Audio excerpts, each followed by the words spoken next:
Okay, Happy New Year. Yes, we can hear you. It is now 9:32 a.m.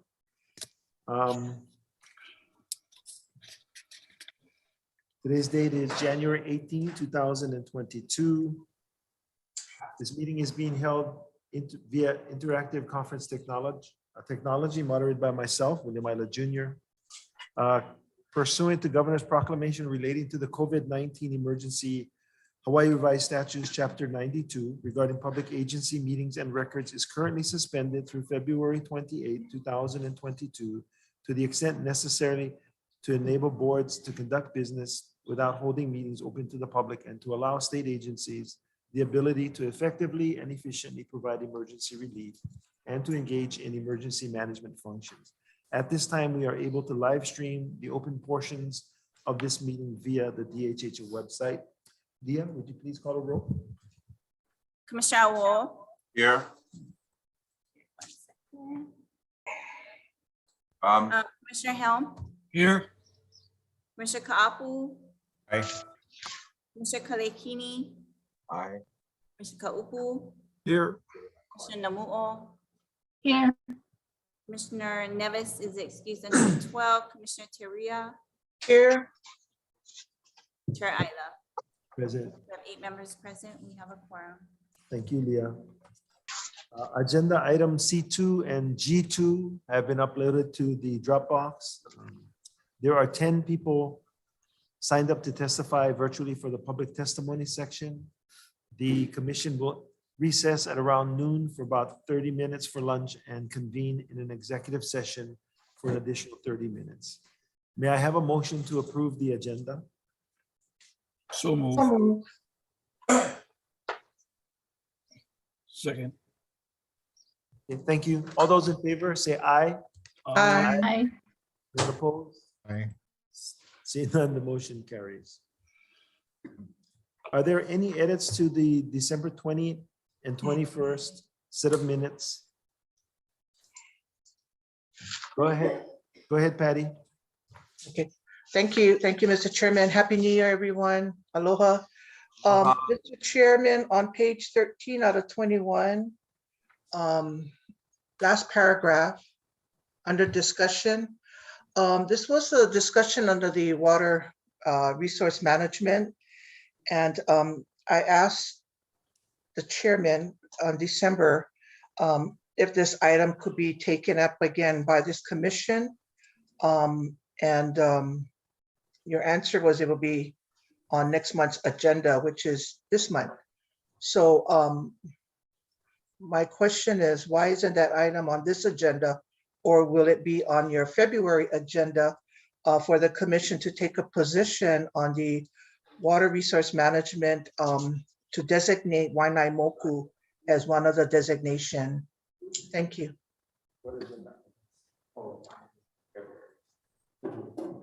Okay, thank you, Patty. There's more information that we need to gather, so it will be on the February agenda for approval. Okay, so is it because the Board of Water petition is not finalized yet? It's still in a concept mode? Well, that, and we have to check with our consultant. But the Board of Water Supply actual application is not scheduled to be submitted to SeaWorld for a number of months more, right? Yeah. Not until. Okay, so yeah, for many, many more months. So we do have time. Okay, all right, thank you, Mr. Chairman. Okay, thank you. And thank you, Andrew, for answering my questions. Commissioners, I don't see any other hands up for the minutes.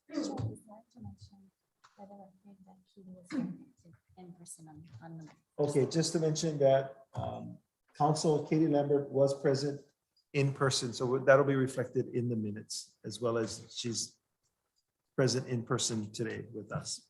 Thank you, Katie. If that's all the edits, may I have a motion to approve the agenda? Approve the minutes, December 20 and 21. Second. Okay, thank you. All those in favor say aye.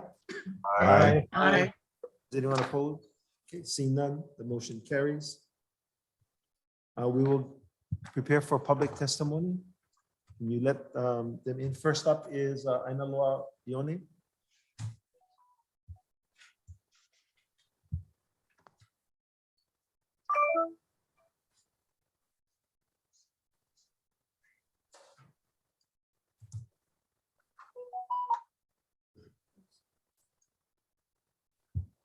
Aloha. Aloha. Okay. Mahalo for this opportunity to provide testimony on item C2 of your agenda. Aloha. My name is Aina Aloha Ioane, and I serve as the board support and associate member of Malamakaina Hanakaina, Maha. And on behalf of the beneficiaries of King's Landing, I want to mahalo the temporary investigative group, Commissioners Kalekini, Kaapu Awo, and Chair Ayla for making a move towards a resolution to resolve our 42-year-old story. I need to share that the overall language of the recommendation before us is a bit disturbing, as it does not reflect the discussion that the chair and LMD Administrator Kahana Albino had with Maha on December 28 of last year. Our discussion supported beneficiary use. Now I see that the general public use is also being considered. At our meeting, we discussed 3 items. 1, the designation of Keokahachak 2 for Kuleana homesteading. 2, undivided interest leases. And 3rd, a right of entry permit for caretaker responsibilities. In addition, the chair and Mr. Albino committed that once the ROE was executed, the department would initiate the removal of trespassers and address the other illegal activities in King's Landing. There was no mention of other type of land use designations as part of our discussion. The designation of a park or conservation area would need to be discussed with the beneficiaries, practitioners, and Kupa of the Aina. To recommend these designations now without consultation is somewhat premature at this time. It directs our attention away from the priority at hand, which is the beneficiaries of King's Landing. In addition, the recommendation within the proposal is also somewhat intimidating. To respect the kupuna that have died while waiting for the Department of Hawaiian Homelands to place them on their lands, we at King's Landing have been preparing ourselves as a village for the possibility of some beneficiaries not receiving leases. We are not prepared for the possibility of no leases. The potential removal of all beneficiaries from King's Landing severs Native Hawaiian genealogical relationships to Aina and threatens our Native Hawaiian intelligence, rehabilitation, and self-determination. The language of this proposal lacks the supportiveness discussed and is shared to Maha Board during our only beneficiary consultation visit. The purpose of the Hawaiian Homes Commission Act is to enable Native Hawaiians to return to their lands to fully support self-sufficiency and self-determination by placing them on the land in a prompt and efficient manner to ensure long-term tendency to beneficiaries and their successors. The act ensures that the traditions, culture, and quality of life of Native Hawaiians shall forever be self-sustaining. For over 42 years and 3 generations, the King's Landing Hawaiian beneficiaries have done just that. We have returned to Aina, feeding our spirit.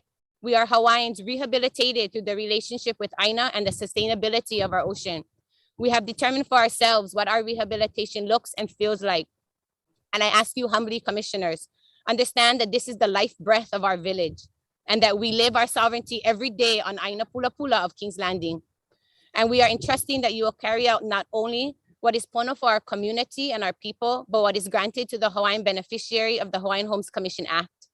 Mr. Chair, I ask that the recommendations in this submittal reflect our conversation on December 28, and that any other additions or recommendations be considered by all of us before it is presented to the commissioners. Mahalo. I would now like to introduce to you the Piko of our village of King's Landing. The following Maha members that will speak come from our Kupuna Council. These kupunas have raised their keiki and now mo'opuna in the lands of King's Landing. They are the living, breathing kupa of these lands. Mahalo. So Papa's gonna go first.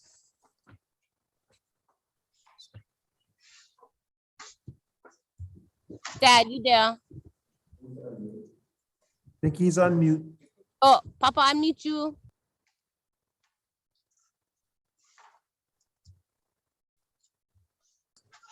There, I hear.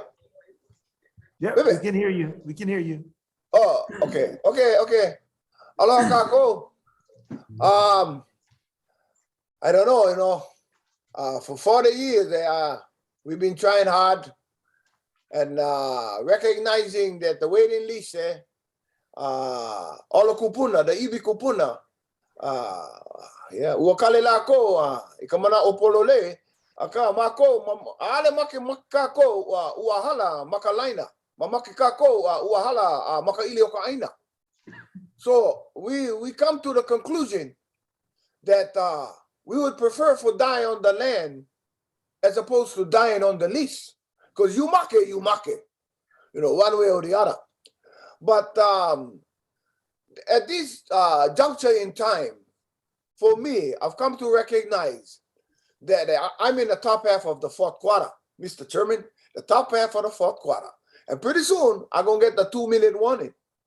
So I got to really be attentive, because irregardless of who you are or what economic velocity you under, the piper going to call. And we all have to pay the piper. So we, acknowledging all of these elements of gravity, I've come to conclude that we have to come to the table with you guys, okay? And I don't fully accept the domination of the Christian Caucasian government, but animal nuclear bomb. So I figure they get one animal, I gotta pay attention. So what that meaning is, I implore that you explore the possibilities of that Kuleana lease, because at this present moment, what do you call, in every community, because I was just in Waianae yesterday, I see that the lame people running around with the same expression on their face of the methamphetamine virus.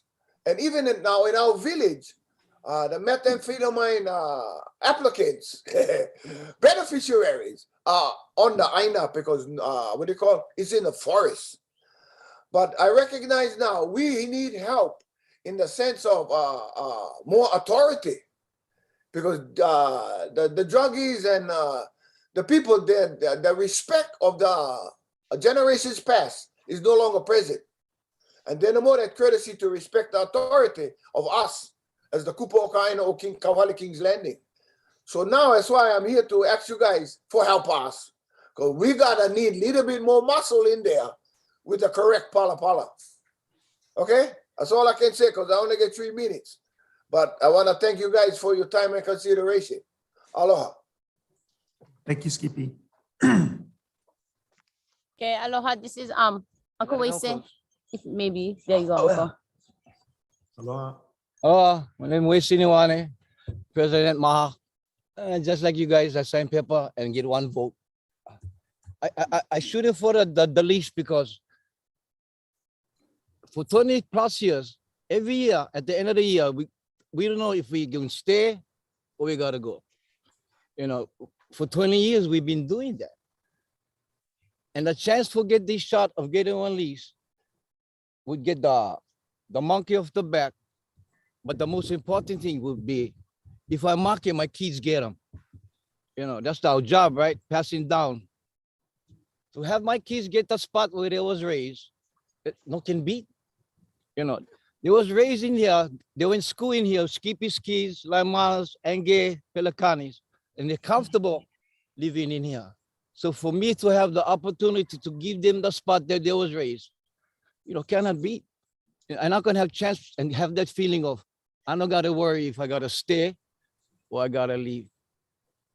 I just like, this place is the best in the West, it's no can beat, I live deep in the bushes, but 20 minutes from KTA, ice and gas.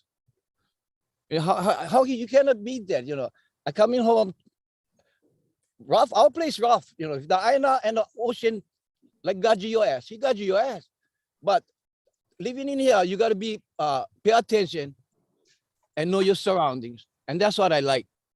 I don't like go outside, fight for parking, calling everybody dummy. In here is safe, comfortable, and I hope my kids can get that. That would be the high for me. So that's all I like to say is, that's what I like happen for them. So before I go, I just like to say, please, please, please get the Hawaiians on, get the Hawaiians on. Thank you. Thank you, Wason. Yes. No, he said thank you, Uncle. Okay, next is Uncle Hana. Aloha. My name is Hana Veretua. Aloha. I moved in King's Landing because I want to give up my family an opportunity, chance to know how the Hawaiian really live today. The past is the past, but please give us the 99-year lease if you guys can. And please work with these board members and help them understand that way they can relay the message back to us. That's all I have to say, but please help Kokua and put this family on the land. Thank you. Mahalo, Ana. Aloha. Mahalo, Uncle. Okay, our other 3 beneficiaries, I went record them. They couldn't be here today. So I'm gonna share screen and then play the video. And then that's our last 3. Okay, thank you. Aloha.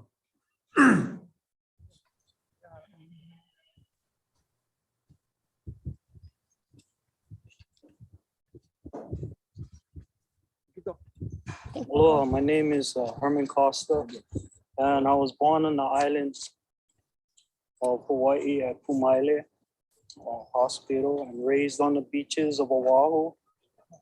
My ohana raised us, my brothers and I, on the beach. So it's like most Hawaiian families, we did not adjust well to the cost of living, the housing. So modernized world kicked us out as we did not conform to the strict requirements.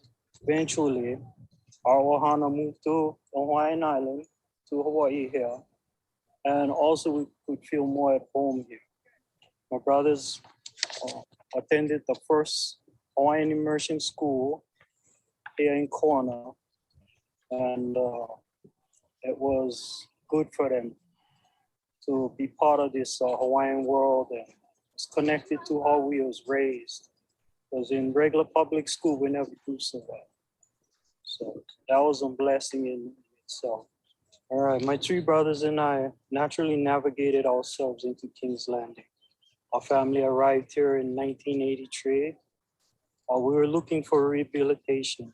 We grew up in a lifestyle that Holly Village lifestyle. King's Landing offered us that. So it was a natural choice for us to have been here. Anyways, my brother Gordon, he was the first one here. And he part of the Aina, it healed him. He felt home here. He left this world and went home in King's Landing. It was the best for him. Lavaya people, we like to be at home where it's our time to go. It's our time. Being Kikioka, we learn from this earth. We learn when it is right to harvest and when the ocean is demanding to leave us, to leave it at rest. The ocean here can be unforgiving, as most know about King's Landing. So, yeah, respect the Aina, respect the ocean. There's also life, breath, and sustainability for our community. We thrive as a community, as a village. So I hope you guys take the heart in consideration of our village and the decisions you make, because that's affect a lot of people, and not everybody the same, yeah. So maybe we should take the Aina from the people instead, work with them, help them. Aloha, Laimana, Francis. Growing up in Kyoka, my uncle was the gatherer for our ohana, our family. So we always went to King's Landing for the opihi, the limukou, and the a'ama. I never became the gatherer. I was the kukua, the back guy, carry the ukana, the load.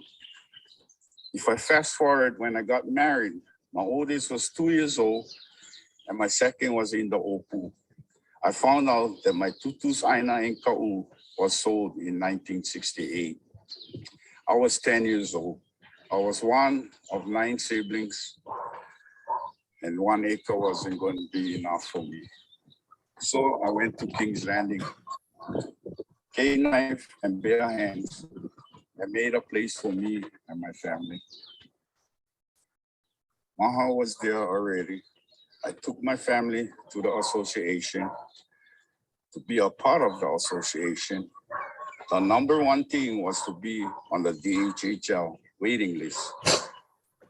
Maha already had the Kanaka code, build with what you have and what you can afford.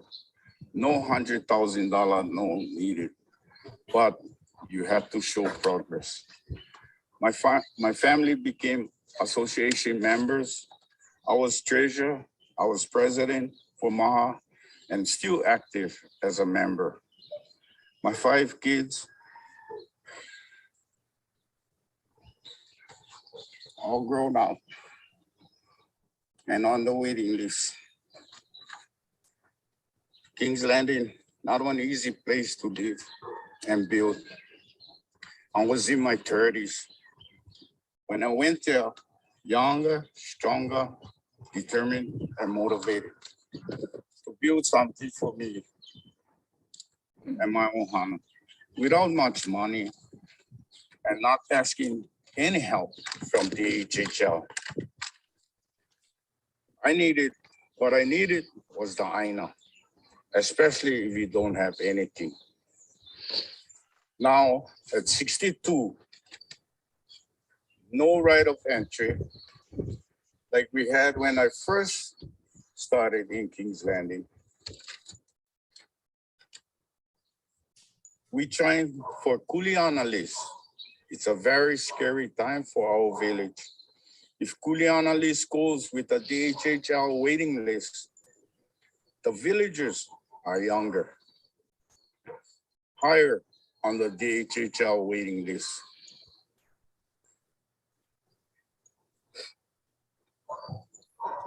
And it reminds me of me starting there, nothing. All we asking for is the aina. And kuleana list can help and benefit everybody, I think. They're younger, they're higher on the list. There's a place that they can try.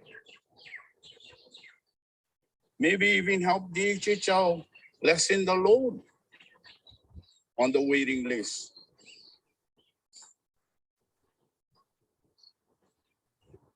But that's what we're asking for. Thank you. Hi, my name is Rose Pacheco.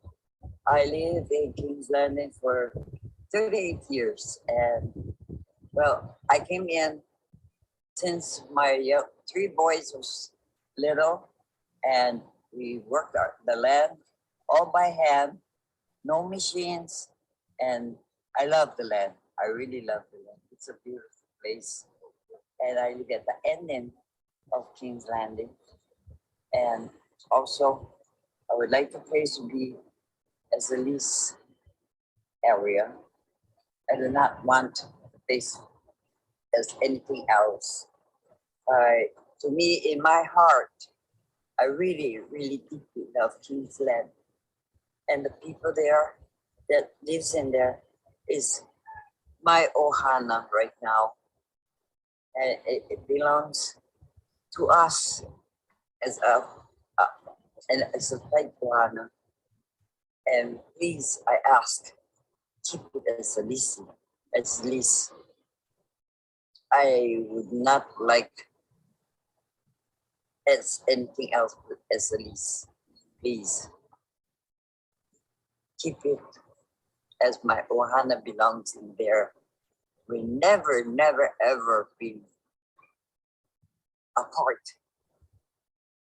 Yeah, we always get together, have our picnic together, have a luncheon together, maybe have parties together. Not maybe, we always have parties together, be tight with each other. We never fight with other ohanas, always together since the children were so little, as babies, like Uncle Skippy's children, Uncle Francis' children. Uncle Louis' children. They all was little babies. They were born there, and little babies. They're all grown up now. They're all mothers on their own, fathers on their own, but they never fight with each other. And my children, all men's already. They have their own children, but we always fight with each other. They never fight with each other. So please, I ask you, our Ohana in there, they need please, keep it as it is, please. That's all I ask. Thank you. Mahalo. Thank you, Oya Ihola.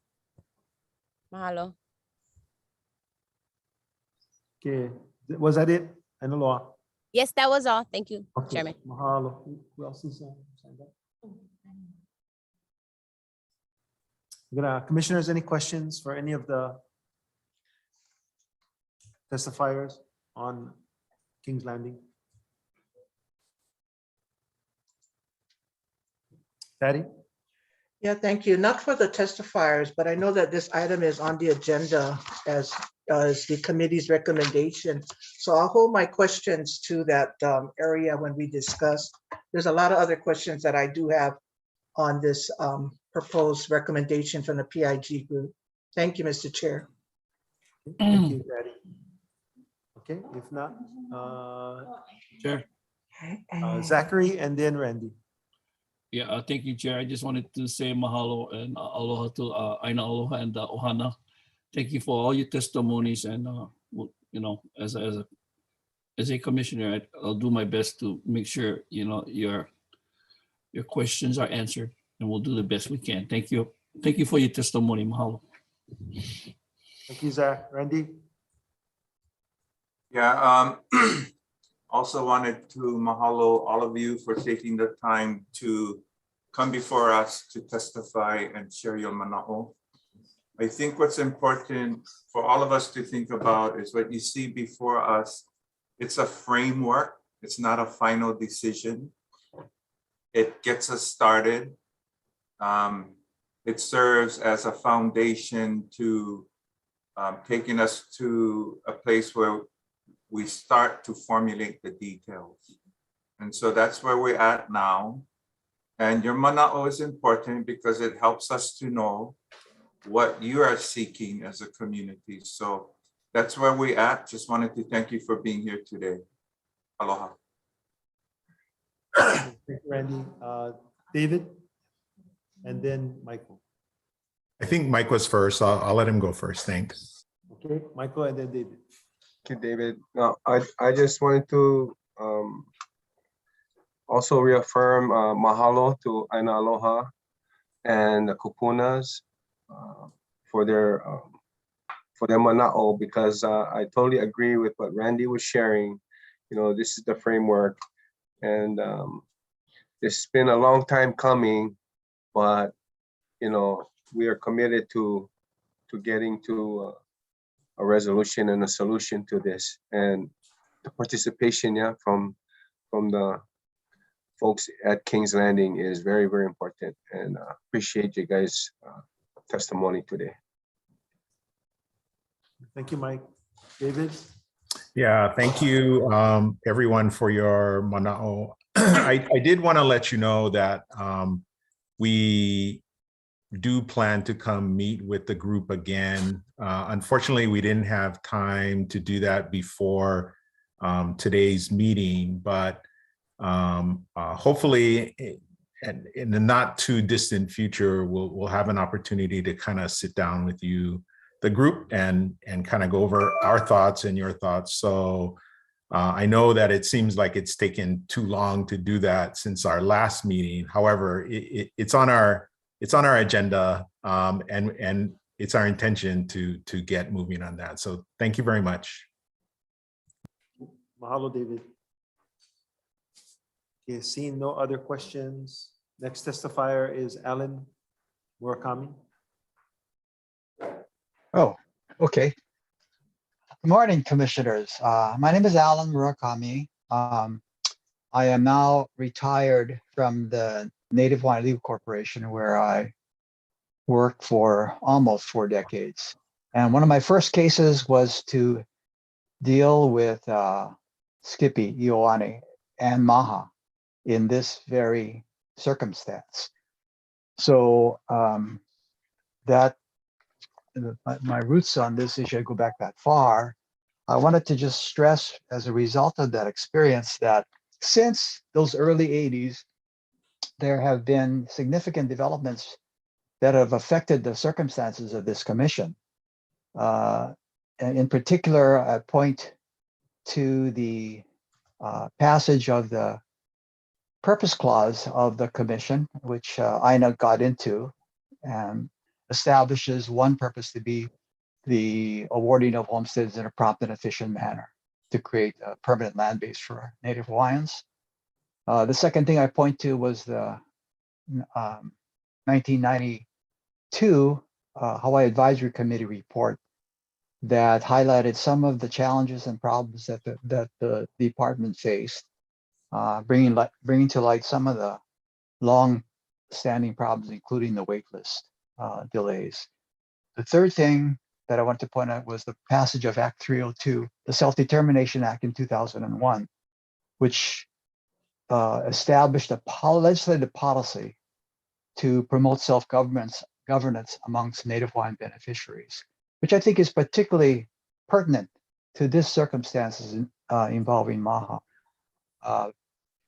Maha has, over the past almost 40 years, established a track record. And I think that's really important for this commission to note, because despite the very trying circumstances involving raw land and basically beneficiaries who were not in the income categories that are typically appropriate for making traditional improved homestead awards, these were people that did not have the finances to build and take on mortgages and do all and assume the financial burdens that other homesteaders have.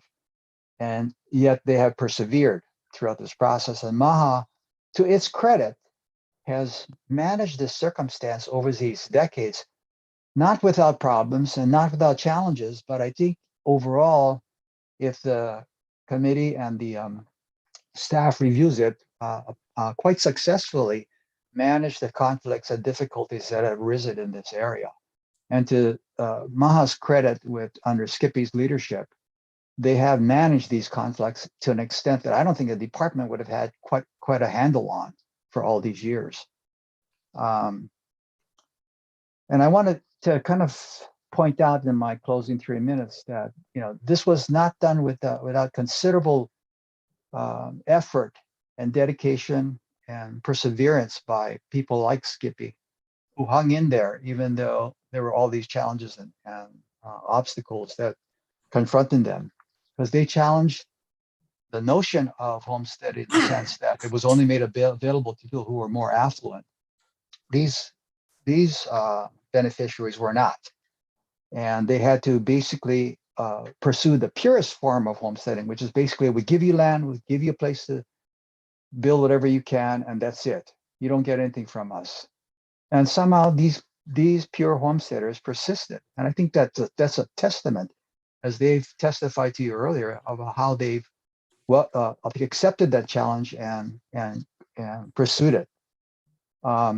Skippy in particular, I think, has to be given recognition for his pioneering leadership in this area. This is a very unusual Native Hawaiian beneficiary.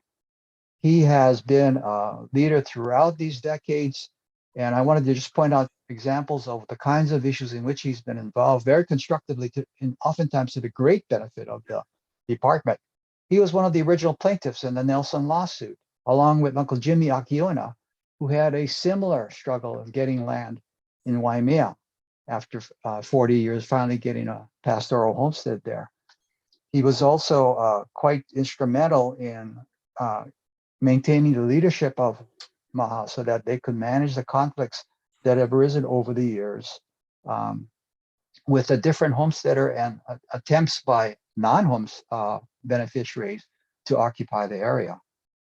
So I think he's been quite a special breed of a kind of beneficiary that has been self-sufficient, a leader in his in his own right and able to communicate, especially well with the homestead, with the beneficiaries involved in this area.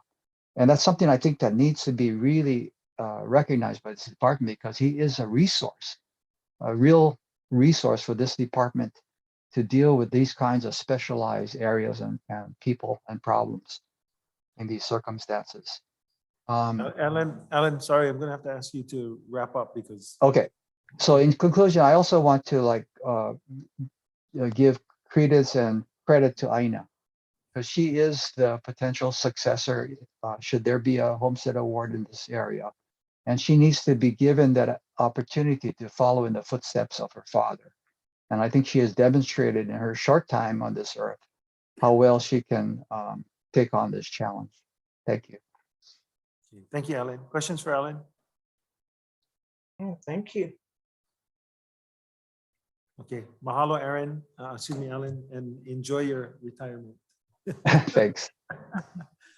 I am. Can't you see? Another retiree. Next up is Moses Haya. Hello, Moses.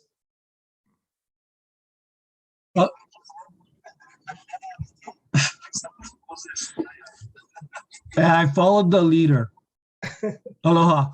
Aloha, Chair. Aloha, fellow commissioners. I'm Moses Haya, and I am testifying on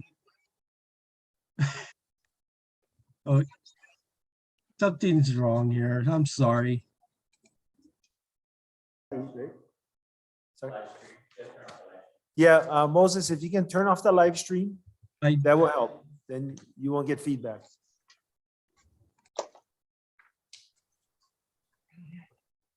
Okay, he turned off everything, it looks like.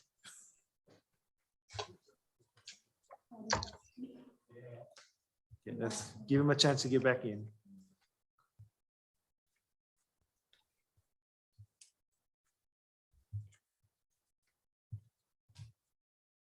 Okay, commissioners, hang on a second. We're just giving Moses a chance to try to get back in. No, the next one is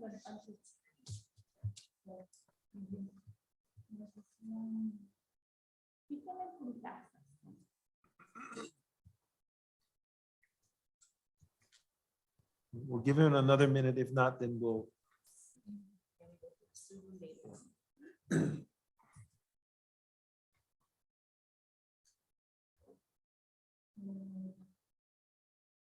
To try to get back in. Do we see him?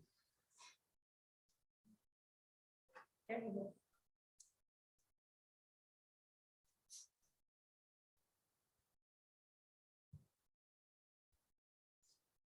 Okay. Moses is almost back in. Now you're muted, Moses.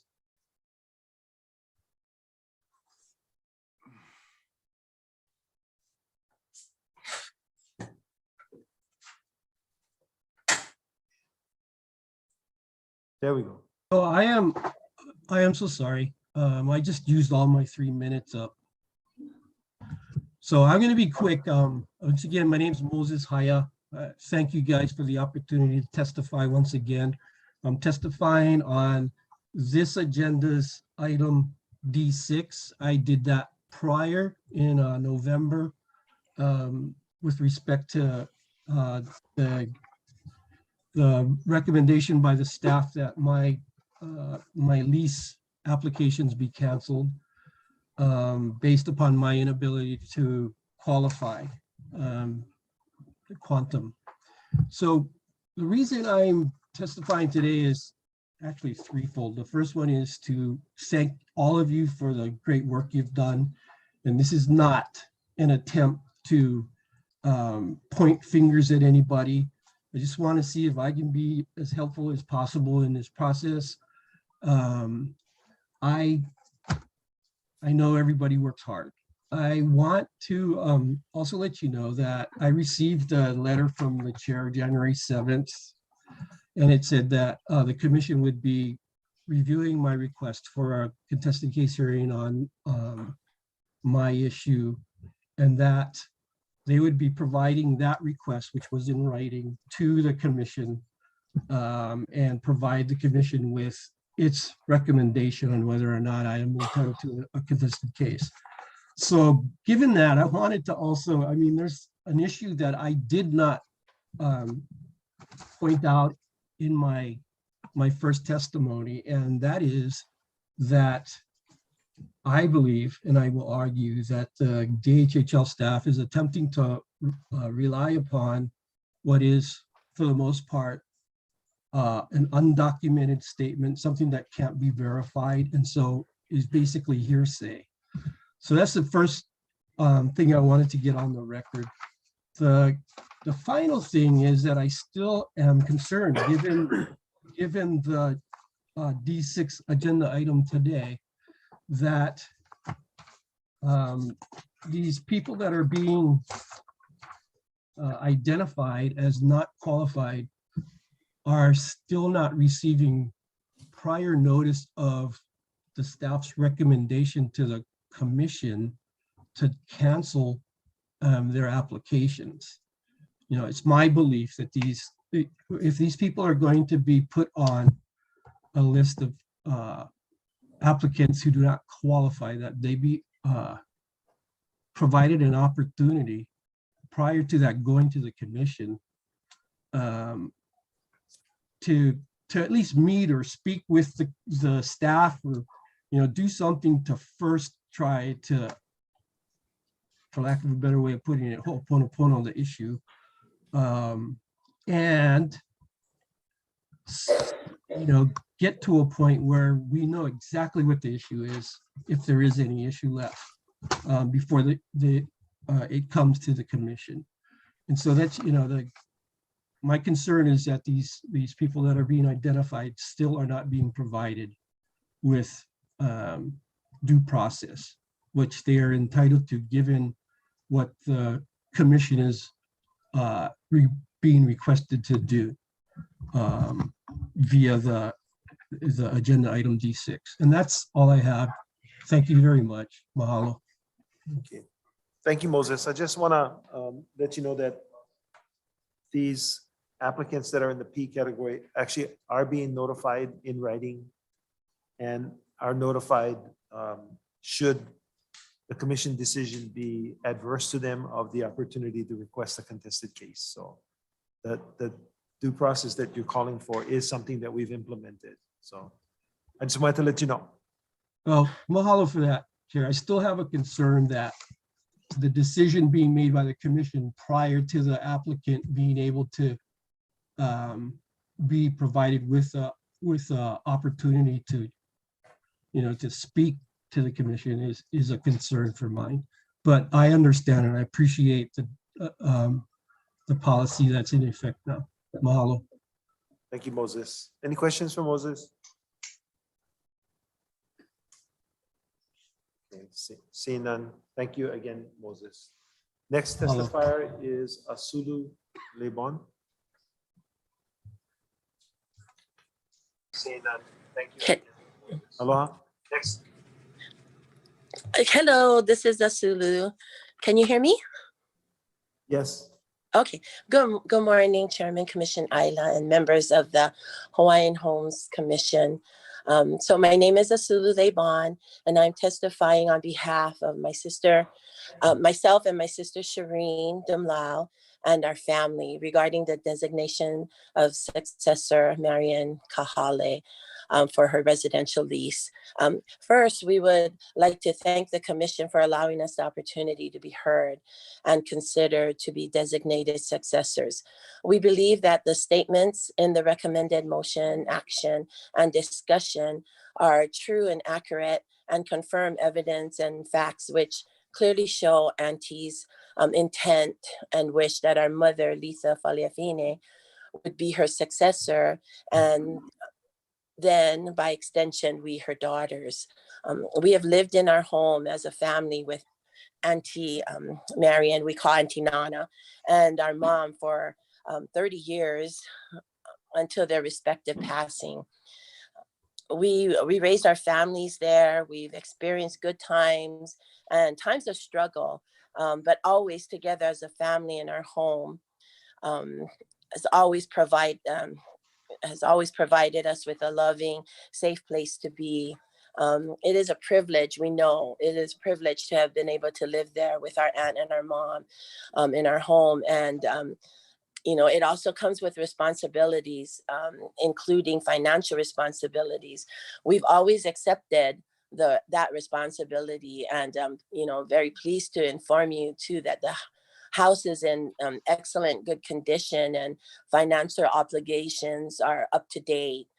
We just pray that, we were able to speak last year about it and have meetings with Kana'i at the Hawaiian Homelands. And, you guys were patient and you heard us out, and we just thank you. And we pray and humbly ask that the commission approve the designation of myself and my sister as successors. And we just truly thank you for your time and this opportunity.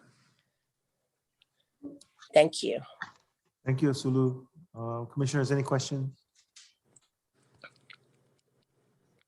If not, thank you very, very much.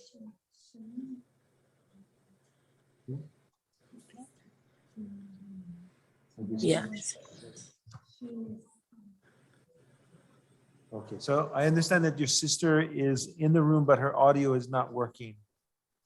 Oh, I turn it on. Oh, yeah, she is here. She's with me. Yes. Yeah. All right. So my sister was speaking on behalf of both of us. So my message is the same. And truly, we thank you for listening to us. Okay, thank you very, very much. Thank you. Okay, our next testifier is Catherine Kahale Taylor.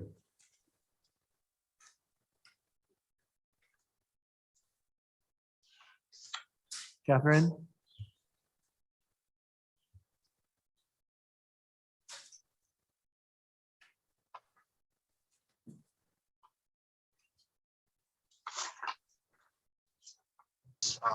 Beneficiaries were not. And they had to basically. Aloha. Aloha, yes, we can hear you. Aloha. Good morning, and thank you, the commission and this council. My name is Catherine Kahale Taylor, and I am here just as you may well know. Can you hear me? Yes, we can. All right. So as you well know, I am just here to represent my brother and I, Kirk Kahale, as the direct heirs to Marion Kahale. And it is regarding, of course, the rightful successorship to mother's home. I do thank you so much for this opportunity. I would, if anything, unfortunately, I have not been aware of anything. And of course, I'm finally getting the last minute information, and I so appreciate you listening to me. All I'm here to say is that my brother and I are the rightful heirs. And in looking over what the documents that you have given to me, thank you very much. And so we were asking for reconsideration of this successorship. Thank you very much. And I thank my cousins very much, my whole entire ohana, for taking and helping to take care of my mother. Aloha ai. Okay, thank you, Catherine. Commissioners, any questions? All right. Thank you, Catherine. Take care. Next up is Blossom Pitera.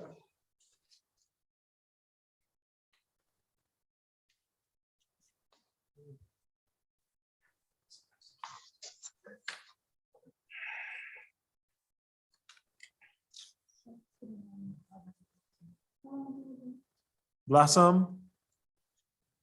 Hi, I'm here. All right. Hi, mahalo, Chair. Good morning, Commissioners. Let me get my notes here. Mahalo for the opportunity to speak. Happy New Year, by the way. For the record, my name is Blossom Pitera. I'm here to speak on several items that you have on your agenda before you today. And just let me begin. Regarding item G1, we ask that the commission support the Ponzi recommendation by the staff for the Honokua environmental assessment. Item G2, as well, to support the to amend the Maui Island plan to redesignate some of the lands in Honokua. That is a better fit for our beneficiaries that is looking to seek an award there. Item C2 under King's Landing, I'm not real sure what there is left to say. I think that Aina Aloha, Skippy, and Alan did an awesome job of bringing forth the efforts and the history of King's Landing and what they've been able to accomplish there so far. I do want to thank, I extend my mahalo to the Temporary Investigative Committee in developing a resolution that is ready to move. It's been a 42-year long struggle and battle for the beneficiaries of King's Landing. And Mr. Chair, I want to thank you for putting your hand in here and for the commission to make a commitment to resolve this in an efficient and timely manner. Regarding item G5, it came to mind when I was doing work with the Affordable Housing Plan for Maui County that we also began that conversation about climate change. And it shocked me to see that the type of impacts that would be happening on our homestead lands across the state, particularly on the island of Molokai and East Hawaii, that I think that we really need to start concentrating on what the resolution is going to be for the inundation of our lands along the shoreline. You know, the scientists say that we have about 20 years before we see actual negative impact. And I would say that they are wrong, that the impact is happening now. And so we need to move more quickly to resolve some of these issues on behalf of our, not just for our beneficiaries that are on the land, but for those lands that are being sought after by the next generation. Regarding item D6, I think Mr. Haya brought it forth, the disqualification of the applicants on the wait list. In the past hearings, the commission did direct the staff to notify these people on the list of their current status and what may happen. I just wanted to say, Mr. Chair, in talking to some of the applicants that are on the list, I once again need to make a request that the department conduct a workshop, an informational workshop on the application process. It is my understanding that the process that is currently in place places a burden of proof to verify their quantum on the applicant.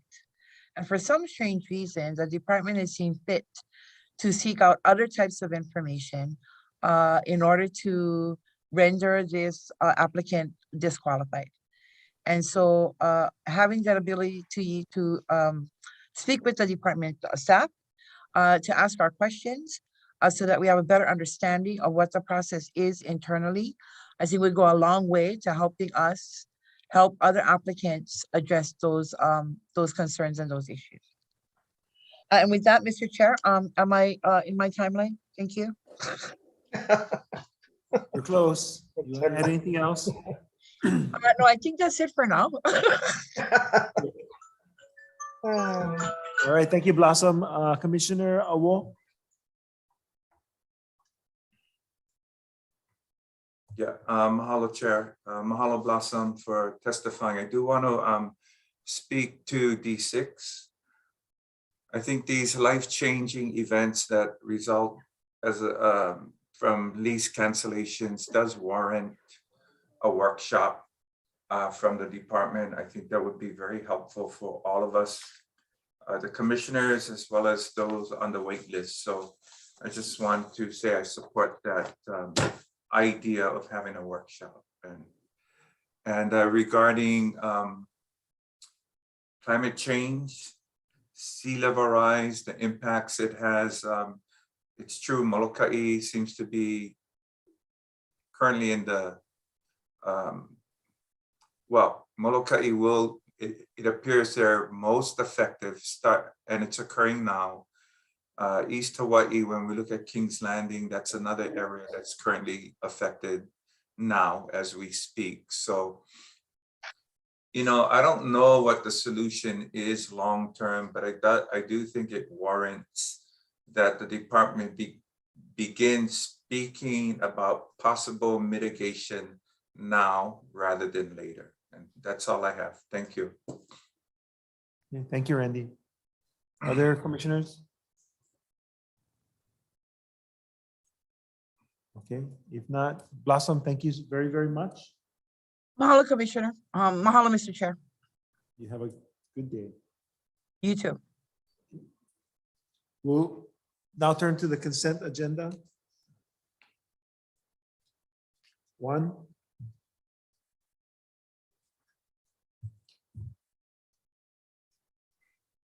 Commissioners, I'll ask while one is prepared. Is there any agenda items for D2 through 16 minus D6 and D11 that any commissioner would like these items pulled out of the consent agenda?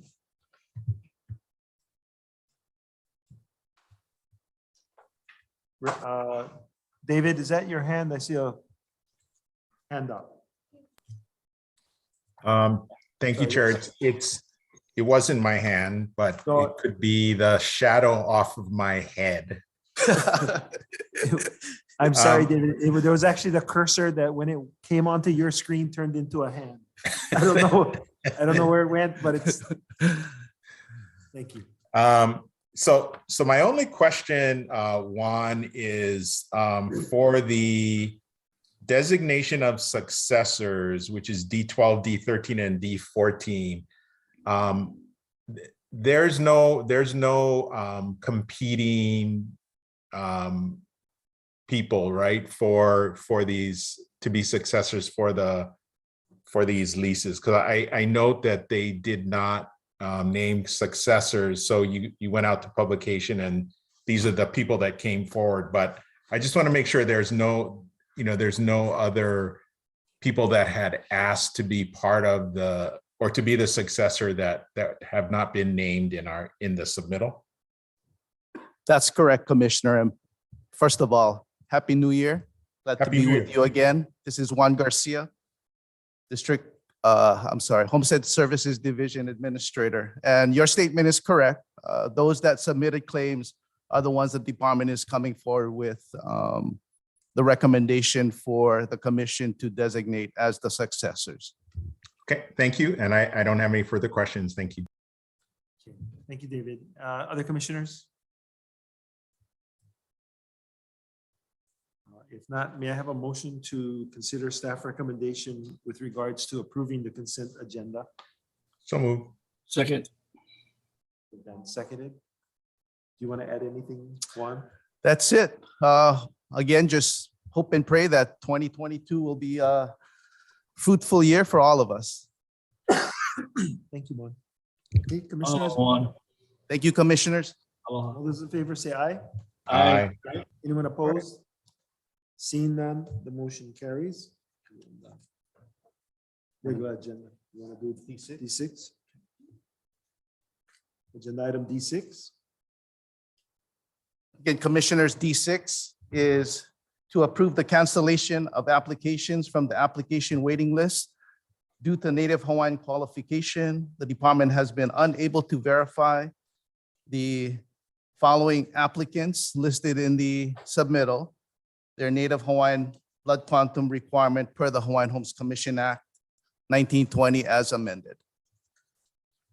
You have a motion to consider staff recommendation. So moved. Second. Any discussion that may require us to go into exec session? Yes. Okay. Randy, would you make the motion to go into executive session? Yes, I move that we go into executive session regarding item D6. Okay, and the commission, can I get a second? Second. Second. Okay, so the commission has a motion to convene an executive session pursuant to section 92J-1 HRS relating to government records maintained by the Department of Hawaiian Homelands that are not required to be publicly disclosed. So all those in favor say aye. Aye. Aye. Anyone Aye. opposed? Okay, seeing none, go into executive session, but take a moment to clear the virtual screen and the room. Give us a minute, commissioners.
Okay, mahalo, mahalo. Item D6 will defer for further discussion tomorrow. We are now on agenda item D11. Good morning, Commissioners. Once again, Juan Garcia, Homestead Services Division Administrator. D11 is a commission designation of successor for the late Marion Dhhl, residential lease number 4051, lot 64 in Waimanalo. Recommended motion action 1 is to approve the designation of Asulu Lebon and Shireen Dumlao as successors to residential lease number 4051, lot number 64 in Waimanalo. To approve and accept that Asulu and Shireen are of no less than 25% Hawaiian. Number 3, to stipulate that Asulu's and Shireen's right and interest in the lease do not vest until Asulu and Shireen have signed the necessary documentation. There's a deadline to do so stated in the submittal. Date is March 31st, 2022. Number 4 is to authorize the department to extend the deadline up to 60 days for good cause, and to declare that if Asulu and Shireen's selection as successor is revoked, then under Section 209 of the Hawaiian Homes Commission Act, the lease shall then resume its status as unleased Hawaiian homelands. I have Ross Capelliella, the acting audio supervisor, as well as Lloyd Pagaduan, who worked on the successorship. Should there be any questions from the commission, we are available to provide responses. Okay, Juan, before you continue, can I have a motion to consider staff recommendation? So move. Thank you, Patty. Second. Thank you, Randy. Okay, questions for staff regarding agenda item D11? Or anything in the submittal?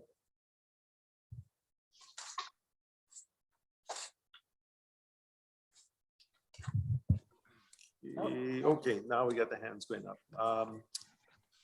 Russell, you just beat David to the gun, so Russell, then David.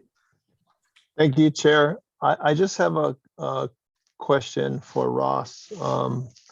So in reading the submittal,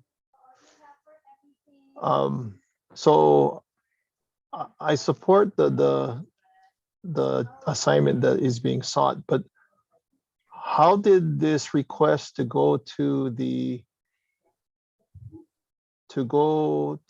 these folks rather than to the sister and the brother?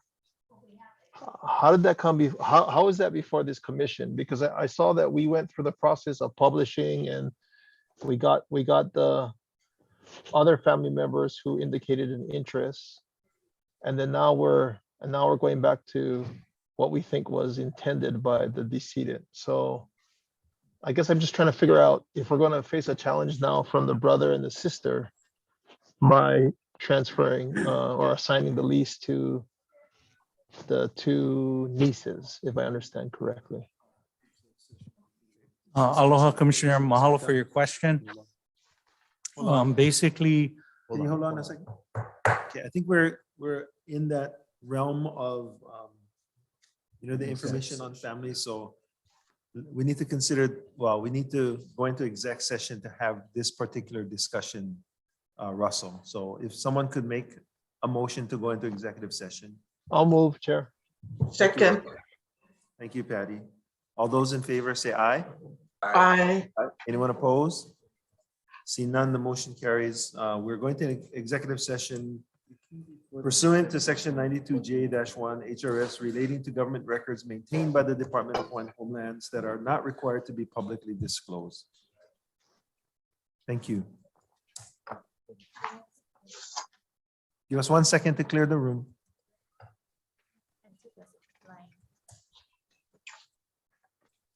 Guys, we're in exec.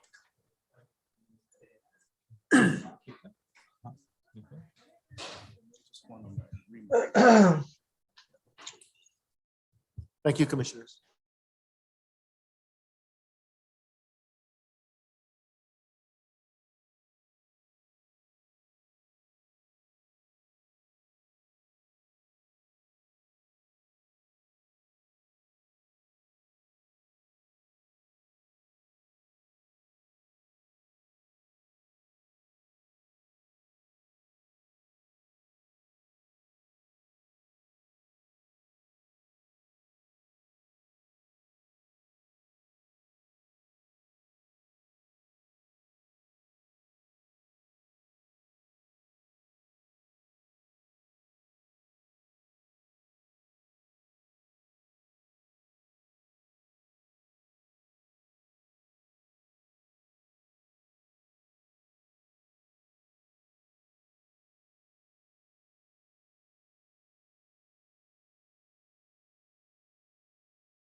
But we need, can you get Paula back in? She's next agenda item.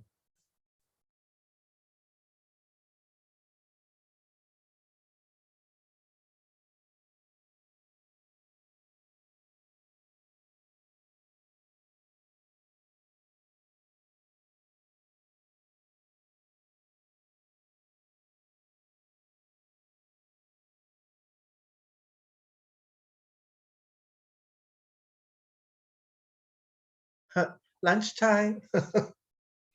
Commission reconvenes in regular session, open session. After discussion on agenda item D11, there are wider policy issues that need to be discussed and fleshed out. So agenda item D11 will be deferred. I think is there a motion on the floor though? I'm sorry. There's a motion on the floor, isn't there, that needs to be withdrawn because that was done in. Oh, okay, so thank you, Katie. So there is a motion on the floor in open session that we need to have withdrawn in order to do the deferral. So the seconder was, I'm sorry, if I could. Thank you, Mr. Chairman. At this time, the motion maker, I will withdraw my motion that was previously made on item D11. Thank you, Patty. Randy? I'm sorry, was the motion made? The motion is to withdraw the previous motion, and as a seconder, we need your concurrence. Second. Okay, thank you. Now that allows us to defer agenda item D11. Thank you, Chair. Okay, thank you. Next agenda item. You guys good? Yep. Okay, we're gonna go to agenda item C1. Thank you, commissioners. Mahalo, Juan. Mahalo. Thank you, Juan. Hola, Ayla.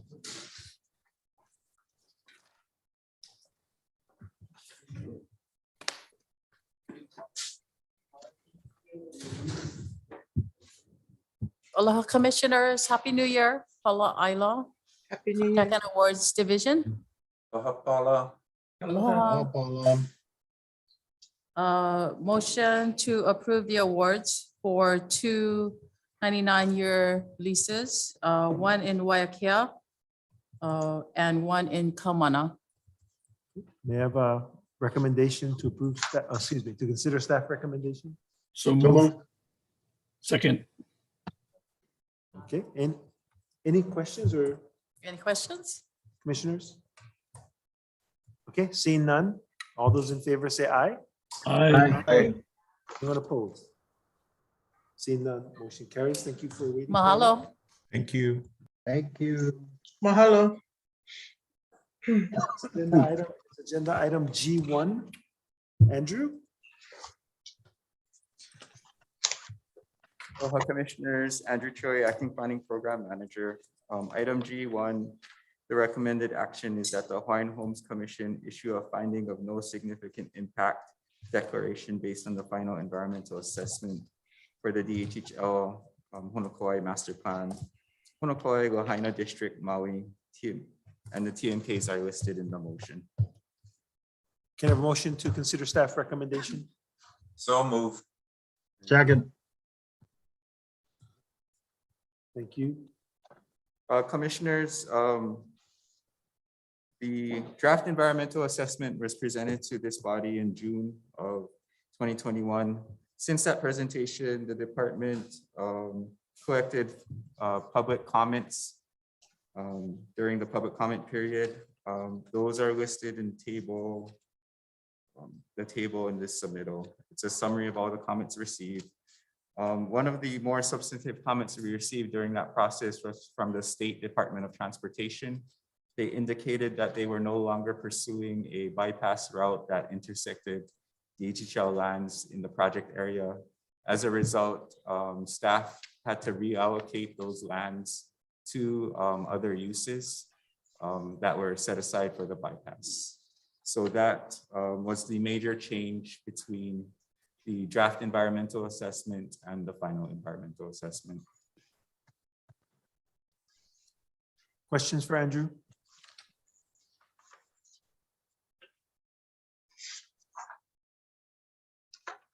If not, all those in favor, say aye.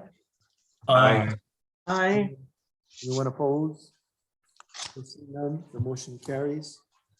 Thank you, Andrew. G2. Okay, item G2, that the Hawaiian Homes Commission approve an amendment to the Maui Island Plan to apply subsistence agriculture, supplemental agriculture, residential use, community use, conservation, and industrial use designations to Honokua, Maui. We have a motion to consider staff recommendation. So moved. Second. Commissioners, this action would make the island plan consistent with the Honokua Master Plan land use designations. A summary of the changes to the land use designations are in Table 3 of the submittal. It depicts the change in acreages to each land use category, and then a graphical comparison of the proposed land use changes is in Figure 5. Questions for Andrew?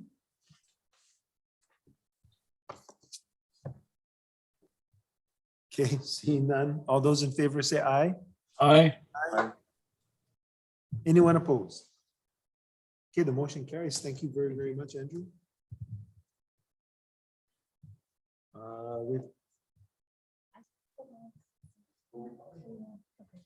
We'll take a break. Commissioners, with your indulgence, we'll take a 10-minute break and then get everyone lined up for the balance of the agenda. Recess.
session, and we're on agenda item C2.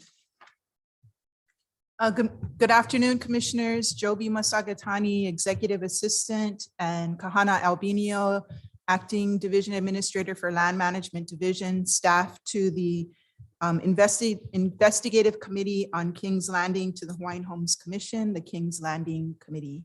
Commissioners, we have in front of you the report summarizing the efforts of the committee and their recommendations. The timeframe is to bring this to the commission as required by the Hawaii revised statutes in terms of reporting back the committee's recommendations and its activities. And if there will be any action taken, we look to take that action next month on the agenda, working with the recommendations that were put forward by the committee. I understand from the testimony and listening to the testimony, I did just want to clarify some of the recommendations, just to be clear. And again, this report was definitely shared with all of the members of the committee, but as its author, I did just want to make clear what the intention was in the recommendations. So as Commissioner Owo had articulated, it is a framework and a process. So as a state agency, of course, process is critical. So the recommendation articulates starting with the due diligence that is necessary to determine the viability of homesteading for the timeframes that are expected for homesteading. There are specific items that the rules require be looked at in determining whether a property is appropriate or a good candidate for kuleana. Those are identified in sub A. And so the first recommendation is to conduct this due diligence to determine whether kuleana homesteading would be an appropriate, or whether King's Landing would be a good candidate for kuleana homesteading as a long-term disposition. Along with that, if there are efforts that need to be taken to mitigate risk associated with the location of the current village or potential alternatives to relocate where the kuleana homestead community can be in the future, that would be part of this due diligence effort. So this is really an attempt to understand and best articulate the direction when we talk about long-term. Yeah, so in this framework, we're talking about dealing with this due diligence happening over this transition period to make a determination long-term. As it relates to the possibility of an alternative type of land use, I think that was raised some concern by some of the testifiers, and residential use is not a viable long-term land disposition for this location. And to this, unfortunately, or just realistically, as a state agency, we may not have the same flexibility as a private landowner in terms of the rules and requirements that we have to abide by as it relates to health issues and sea level rise. And it's never, oftentimes we have a number of people that say, hey, just give me the land, I'll take it as it is, I have no problems with it. But once we put on restrictions like you're required to reside or you're required to cultivate, it does create an expectation that the area that you're residing in is safe and able to be resided in for a long period of time.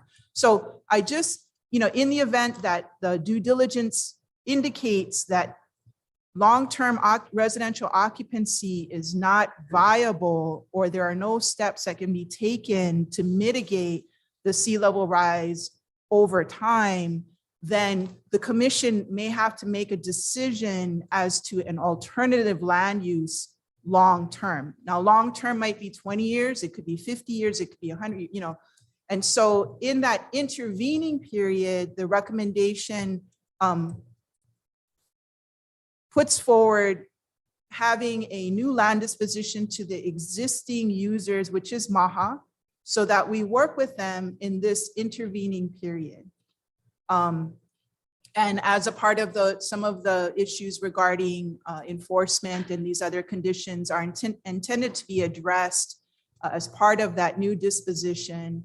And so therefore, the last recommendation is that a new investigative committee be established, made up of the existing members, specifically focused on the issues that need to be considered as part of this very unique transition process. So I just wanted to hopefully make that clear that we would only consider, or the committee would only consider alternative land uses if homesteading and implied in that residential use was not a viable option for King's Landing in the long run.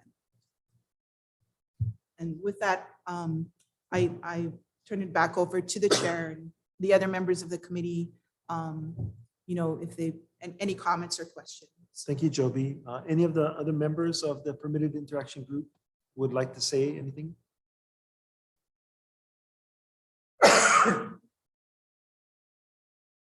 David? Thank you.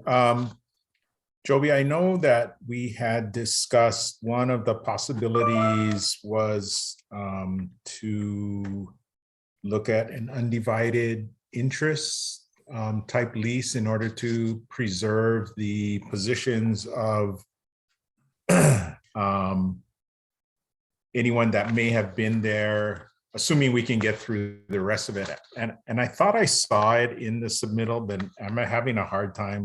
Yes, it's included under the fourth recommendation and is articulated as one of the items that the new investigative committee could review, which is the use of undivided interest that leases as an interim step. I see it. Thank you very much. Thank you, David. Patty and then Randy. Thank you, Mr. Chair. First of all, I wanted to commend the PIG group that put together the submittal, which, well, I got it yesterday. Didn't really go through the whole thing, but the PIG group with their boldness took upon this lengthy King's Landing issue. I mean, it was overlooked from administration to administration. And finally, this commission and the PIG brought it to the attention. And even if it's a framework of process, as Mr. Awol stated, it's a framework of looking and listening to the people and coming up with solutions of King's Landing. Because it seems that no administration wanted to ever touch it and looked at it. And so I commend the PIG group. My question is, several questions. One of them is the risk and liability of the state. Has been discussed further of the risk and liability? Should this go forward? And well, they've been there for 42 years, so the risk and liability was overlooked. But should something come concrete with our recommendation from the commission? Who takes the risk and liability? You did bring up the climate change, and I understand that this parcel is near the ocean site. So, this is another liability. And it just comes to me with risk and liability. And I know that there's more to discuss in the long term of relocation and things like that will come up. But the other question that was brought up at one of the testifiers was the general use. I think a statement was made that they didn't want anybody else generally to be able to come into the King's Landing property. And then they brought up trespassing of illegal activities. So can somebody answer that, David, or somebody from the PIG or more to that? I'll take a first step, and then folks can jump in. So in terms of risk and liability, Any of the property that we have statewide that is not leased out to someone, the department generally has a risk and liability. So Humu'ula, the 50,000 acres, Ka'u, all of those areas that are not leased out, general lease, not licensed out, not leased out to a homesteader. Generally, the department is responsible, and quite frankly, we are the deep pockets as a state agency. So if there are any claims to anyone getting hurt, etc., that's where the buck stops, I guess, is the best way to do that. With regards to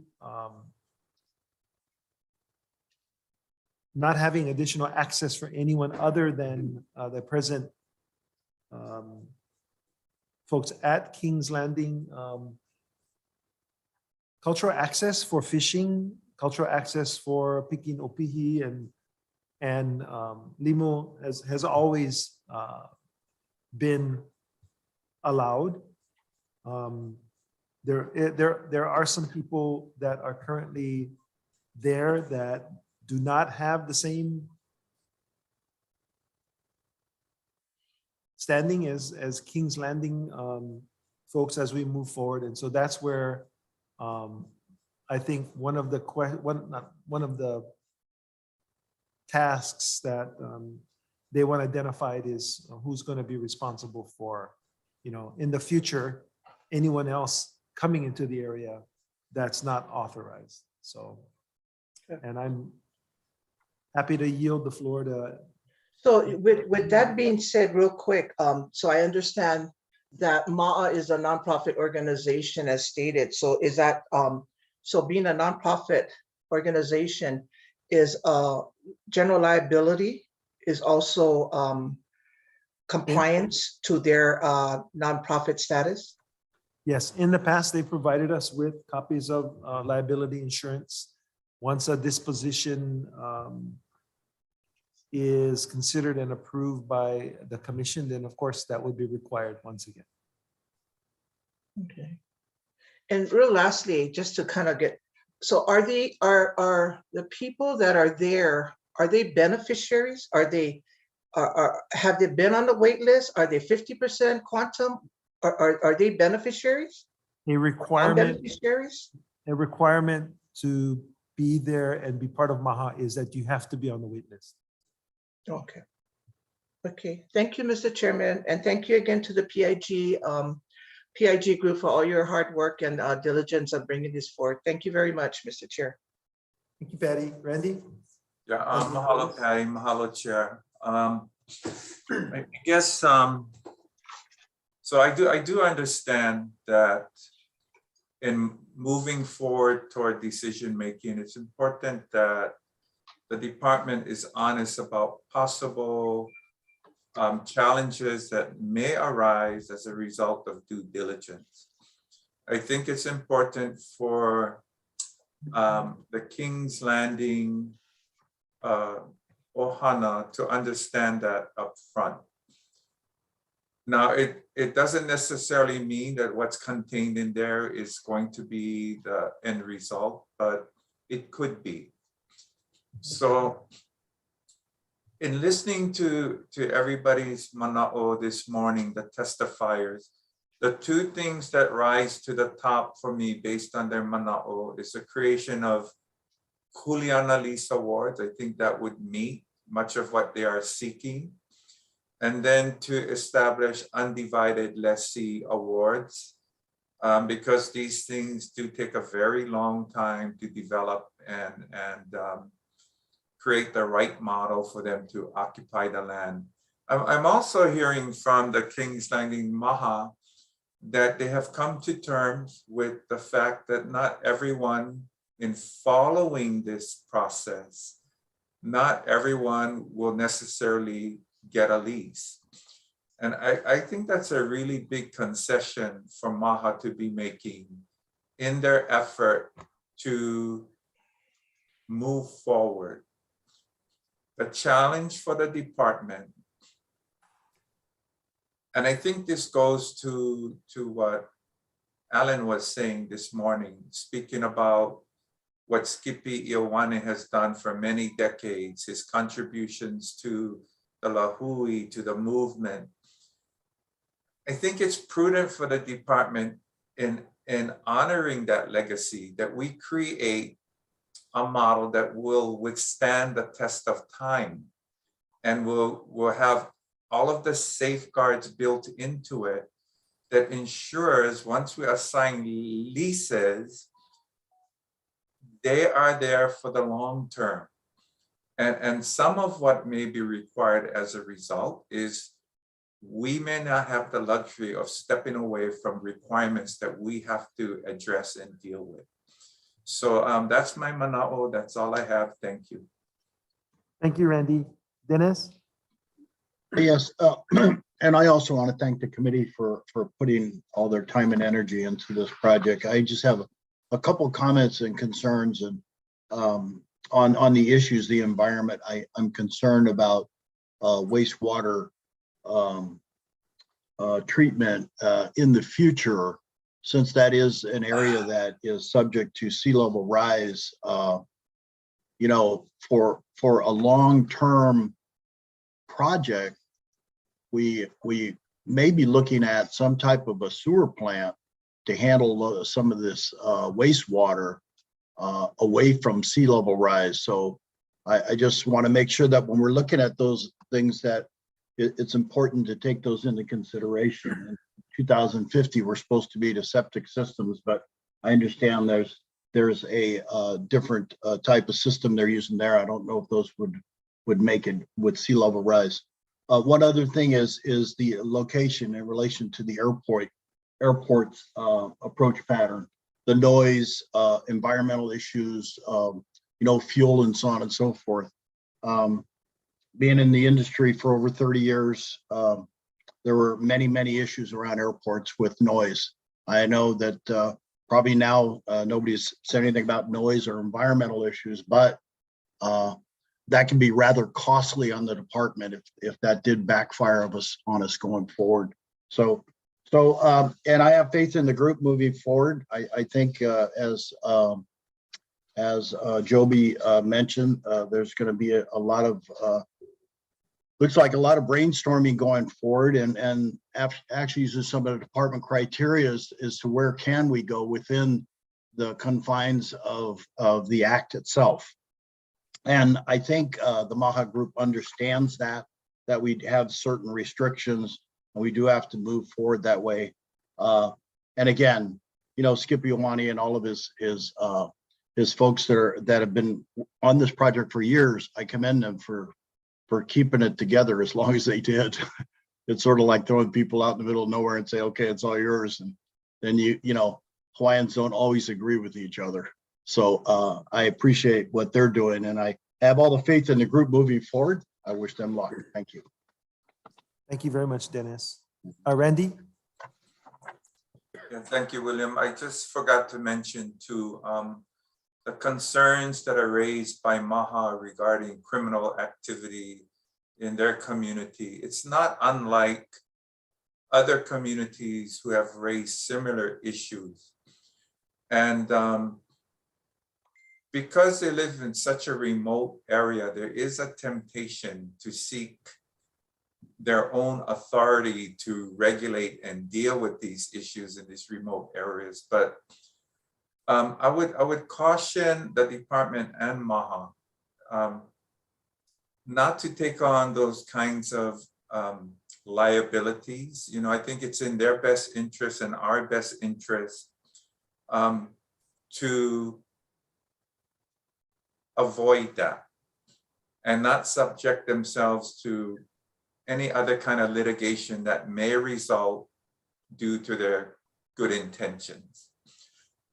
But it does go back to the department's capacity. We're in areas, urban areas where we have gaming houses that the department cannot respond to. We have this occurring in Maku'u and other places throughout the state. And so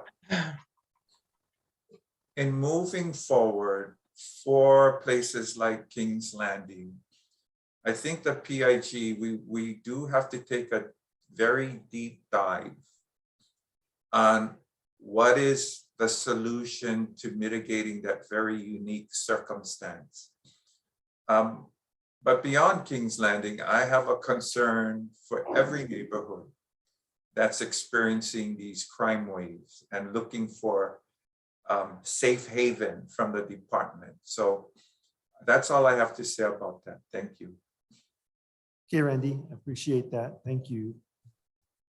Other commissioners? Zachary? Chair, this question is for David. You mentioned, David, earlier that you were going to meet with MAA or the association. Are you planning on going to that at King's Landing? Yeah, I think we were trying to have a conversation. We already had one conversation with the group in Kilkaha, and it was our plan to try and have another conversation. What form that's going to take, I guess, is going to be determined by this Omicron blow up. But at least we can, even if it has to be virtual, at least we can have that meeting with them or try and set something up. But I think we will wait until the chair appoints the next PIG. Since we're going to end this, we're going to end our role, I think, today, and then once he appoints the next one, I think that's the intention. But yeah, thanks. Yeah, thanks, David. I think it's really important that we have communication, ongoing communication with this group, because I was really impressed with the testimony that they gave today, this morning, you know. And all these kupunas came out and shared, and some of them were a little emotional, you know. So, you know, I think it's really important that we go out and when things get better, of course. Thank you, David. Thank you, Chair. Thank you, Zach. Patty? Real quick with closing, Mr. Chair, with David's statement, you know, I'd like to support that the PIG stay together when we do another creation of King's Landing, that we keep the PIG group together, which is they've done an excellent job. We wouldn't want to change it. I wouldn't want to take it. And so it's just a comment to that statement, is to keep the PIG together. Thank you. All right, thank you, Patty. You know, I do have a final comment, and I do want to thank David for making this an issue, not wanting to kick that can down the road and dragging us into this. But it's a very important initiative, and I myself would not like to see this kicking of the can down the road continue. So I'm hoping that we can get to where we need to be. Thank you. Thank you. Thank you, Randy. Other commissioners? Dennis. Thank you, Randy. You're elected. I agree that the PIG should stay together. They put a lot of time in it. They're close to the beat. We're here to support if they need any support, but I would appreciate the PIG stay the same group we have. Thank you. Mahalo, Dennis. Okay. Any other comments, commissioners? No. If not, Are we to entertain a motion to support the reported investigative committee report?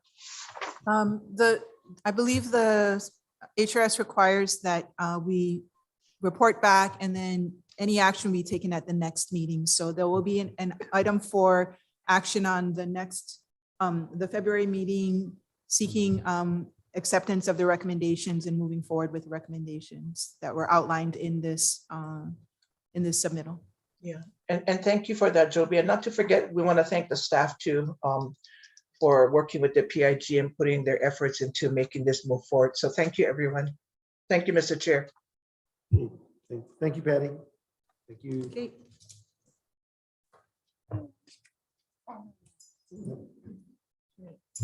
Let's go to E1. I'll wait for this. Okay, we're gonna go to agenda item E1. And Stuart.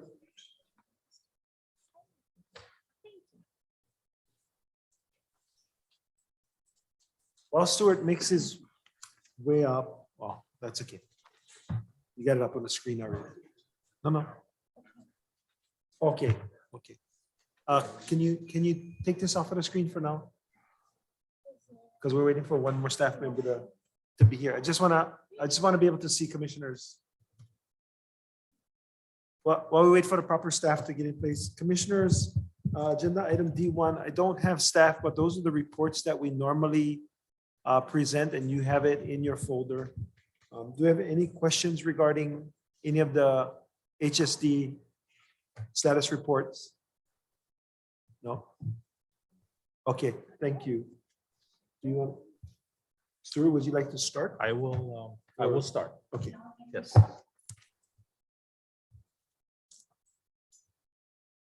Thank you for putting the East Kapolei project updates on the screen. And good morning again, commissioners. Actually, I think it's afternoon, but aloha. Aloha, Chair. LDD is providing the East Kapolei project updates. I might be seeing Dhhl Ng, who is our Kapolei guru, coming in shortly. But I will start with this. Thank you so much. So this is an aerial view of our East Kapolei area that consists of Kanehili and Ka'ulu-o-Kahai. Next, please.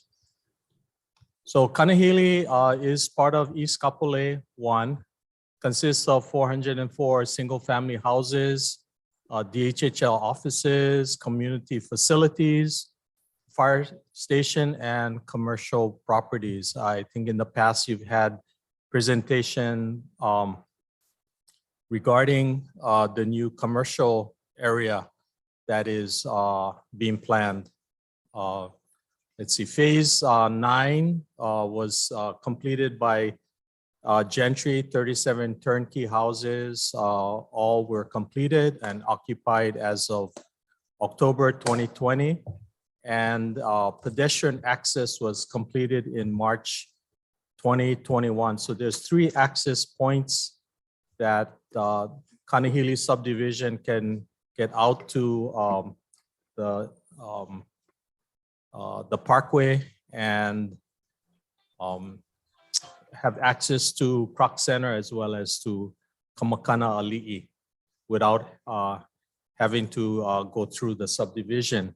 And I'm being saved by Dhhl Ng, who is a project manager for the East Kapolei area, and he's the expert. And I'm gonna turn over this to him, and mahalo commissioners for letting me buy some time.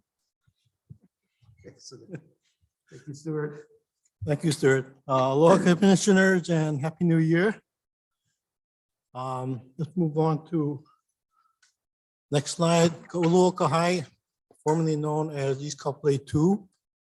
There are a number of increments in various stages of development.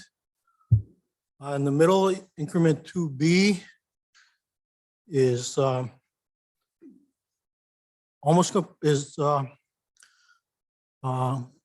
turnkey houses by Gentry completed. There are 2 lots, as you see in the area shaded in blue. There are 2 lots that were converted from vacant lot awards to turnkey development.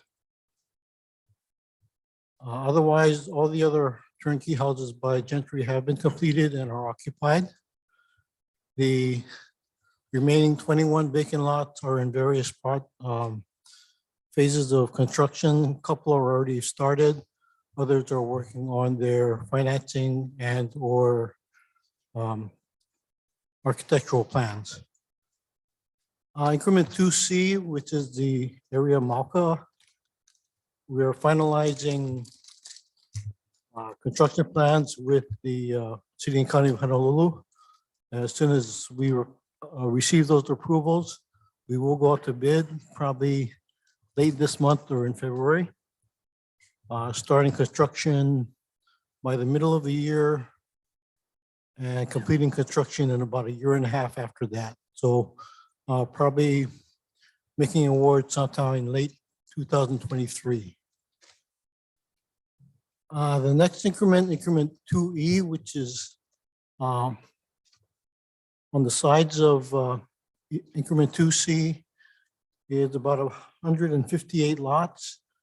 We just, we're going through a consultant selection process and contracting. Looking at about 2, maybe 3-year design and approval process, and construction therefore being at somewhere around 2025, 2026. Increment 2A at the bottom is our TOD project. We're still working on the RFP, trying to get that out hopefully by the end of this year. Next slide, please. Okay, again, this is the details on increment 2C, 130 single-family lots. Again, we'll be going out to bid this quarter. Some of the components on the left side of the screen, we're extending Maveke Street up to the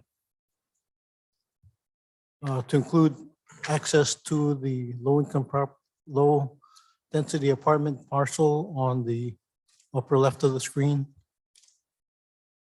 And we're also extending, as you see in the bottom right, extending Honokua Street to Ho'opili. That will provide a second access to and from the Ho'opili project to the north-south road. Next slide, please. And this is the details on increment 2E. Again, 182 lots. Design 2022, 2024. Construction probably sometime 2025 to 26, and house construction in 2027, 2028. The areas in blue, besides the subdivision, we're also extending some of the major backbone roadways. Just for information, with that, the big area designated as the park includes the former pesticide plant, which was remediated. We're adding probably another 5 to 10 feet of topsoil and cement, coral fill on top of that. So further encapsulating the contaminated materials. It will have some restrictions as far as what we can develop there. No homestead lots, of course. And any improvements cannot extend below the into the contaminated area. So possibly a boat parking lot, maybe basketball or tennis courts. Well, we'll leave that up to the homestead associations and residents to decide what they want to do. Next. And any questions? Thank you. Thank you, Darryl. Commissioners, are there any questions regarding projects, future projects in Kapolei?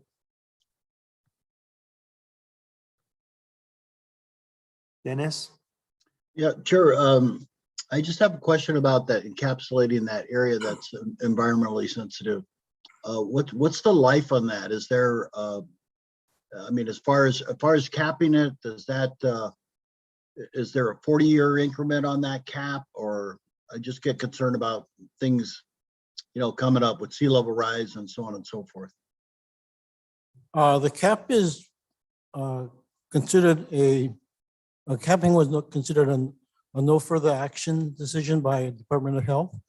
Okay. No further action with what they call engineering controls, which means we have to monitor to make sure that the cap isn't broken or otherwise penetrated. But there's no concern that if those controls are in place that there'll be any further contamination or dangers. Okay, thank you. Thank you, Dennis. Russell? Hi, Chair. I wanted to ask, I saw in one of the slides, the marking to show where the Special Olympics Hawaii lot is. Can someone remind me, what is that? That's a lease from Hawaiian Homes to Special Olympics, and then where are they in their whole process? It's a license. Is it next- License. next to the cross? There is a license. They've completed construction of their first phase, which was their, I believe, their offices and play fields. Where is it in relation to the Croc Center? They're right next to the Croc Center. And in fact, I think they have an agreement with Croc Center to use some of their play fields as necessary. So one of your slides, let me see, it's the one titled Ka'ulu o Kahai East Kapolei 2, where you show the different increments. But there on the far left of that slide, is that the lot? Maybe you could throw that back on the screen if you could. Can we find one that shows the Croc Center? I think that would help. Yeah, on this slide, the Croc Center is on or a portion of the Croc Center is on the far left. Yeah. And then the Special Olympics right next to it. Should I go back one slide? See that brown kind of dirt area to the left? Is that it? No, that is the middle school. Oh, so it's above that. Right. That small building there is the Special Olympics office. Okay. Playfield behind it, and then the large open area between that and the Croc Center is the Croc Center's playfield. Okay, and that's a license, and that's for how long, Chair? Hold on one second. Kahana is coming to the table. Okay, and then the other question I was going to ask, so all of the housing that you've shown in this presentation, remind me, this is all undivided interest awards that have already gone out?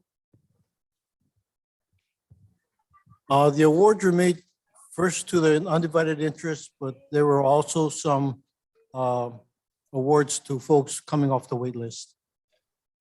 So all of this housing that you showed us going all the way up to the last increment, that's Mauka, it's all spoken for already. It's all been awarded. All 160 have been awarded, yes. Okay, thank you. Commissioner Cope. Yeah. Yeah, the license is for 45 years, if I'm not mistaken. And they anticipate starting their phase 2 for the construction of their site within 5 to 6 months. And 45 years, and we're in year what currently?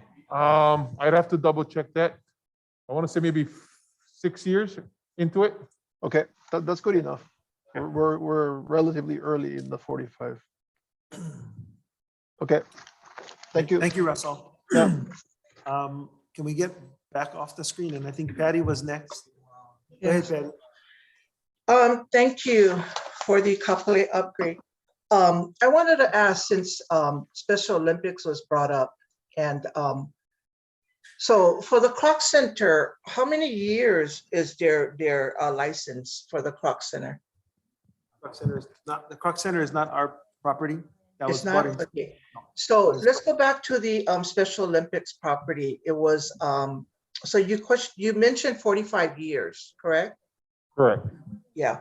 And I'm curious because it came to this commission, this body in 2019, yeah? And it was deferred. They did try to come in for a 65-year lease to upgrade their 45 years to 65. And then it was deferred, and then it never came back to this body. And so my question is, I received your annual DHHL annual with all your general lease, your ROEs, that book that you hand out to everyone.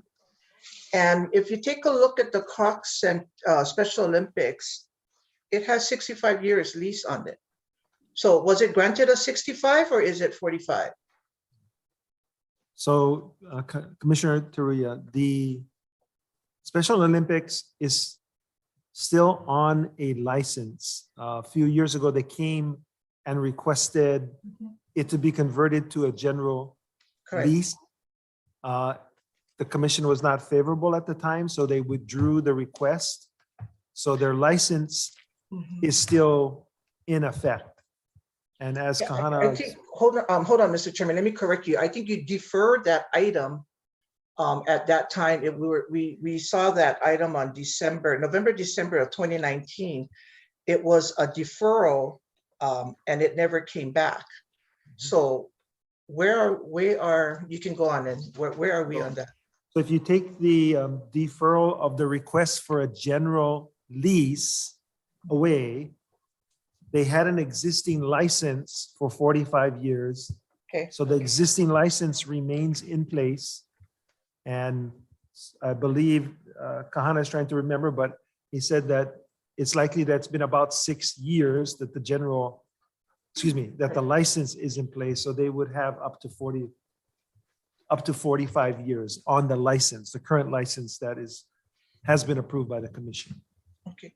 So I think it's misunderstanding because, like, again, let me reiterate that the book that you sent out to beneficiaries and all the commissioners should have received that on ROEs and license and general leases. It states 65 years on it. So is that an error? It may be. We'll take a look. And if that's the case, we'll correct it. Okay. All right. Thank you very much, Mr. Chair. Thank you. Thank you. Dennis, did you have your hand up? Yeah, but I have no comment. Thank you. Okay. Any other commissioners regarding this agenda item? Okay, thank you, Stuart, and thank you, Mahalo, Darren. commissioners. Mahalo, Thanks, Commissioner. Stuart. Hello, Stuart. Bear with us, commission members. We are in the final leg and we're at G3. Chair? Yes. So is D1 approved already? D1 was for information only. Okay. And that's why in between I asked if there were any questions. But Thank if you you. have questions, we'll have staff. Thanks. Back. Yeah, we're going to do them in order. No complication. No. Okay. We may have to bring in Yeah, I'll Craig, go right? bring Craig. But Andrew can start. All right. Are you trying to get a hold of Craig? I'll get Joby. No. And Okay. Aloha, commissioners. Item G3 for information only.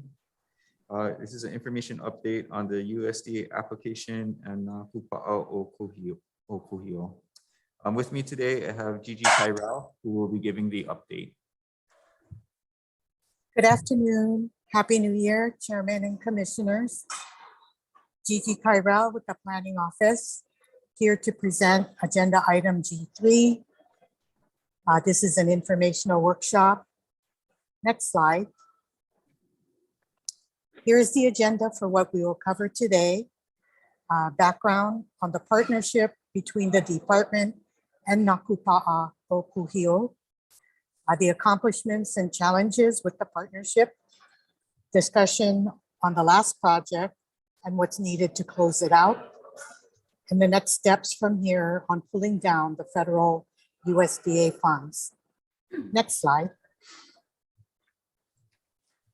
So in 2006, the department established a partnership with Nakupa'a o Kuhio, a 501c3 nonprofit, to access federal funds from the USDA program. At the time, the department's objective was to secure federal funds to build the infrastructure for new homestead subdivisions. In 2005, Congress set aside funds for the department's water and sewer projects. It was a $5 million per year commitment, and the funds were placed within USDA. Next slide. Since most, if not all, commissioners were not around during the years of the partnership, I'd like to just start with the basics of what I call the 5 W's, the who, what, when, where. So who is Nakupa'a? It is a 501c3 nonprofit created by the department to serve as the applicant for the federal USDA funds. Nakupa'a was to access the USDA funds, the congressional set aside for the department's water and sewer projects. The partnership was in place starting from 2006, and the last project was in 2011. Next slide. Where were the projects? They were statewide. There were 7 in total projects, and USDA awarded the funding for all of these projects. It came out to about $19 million. Why we had this partnership?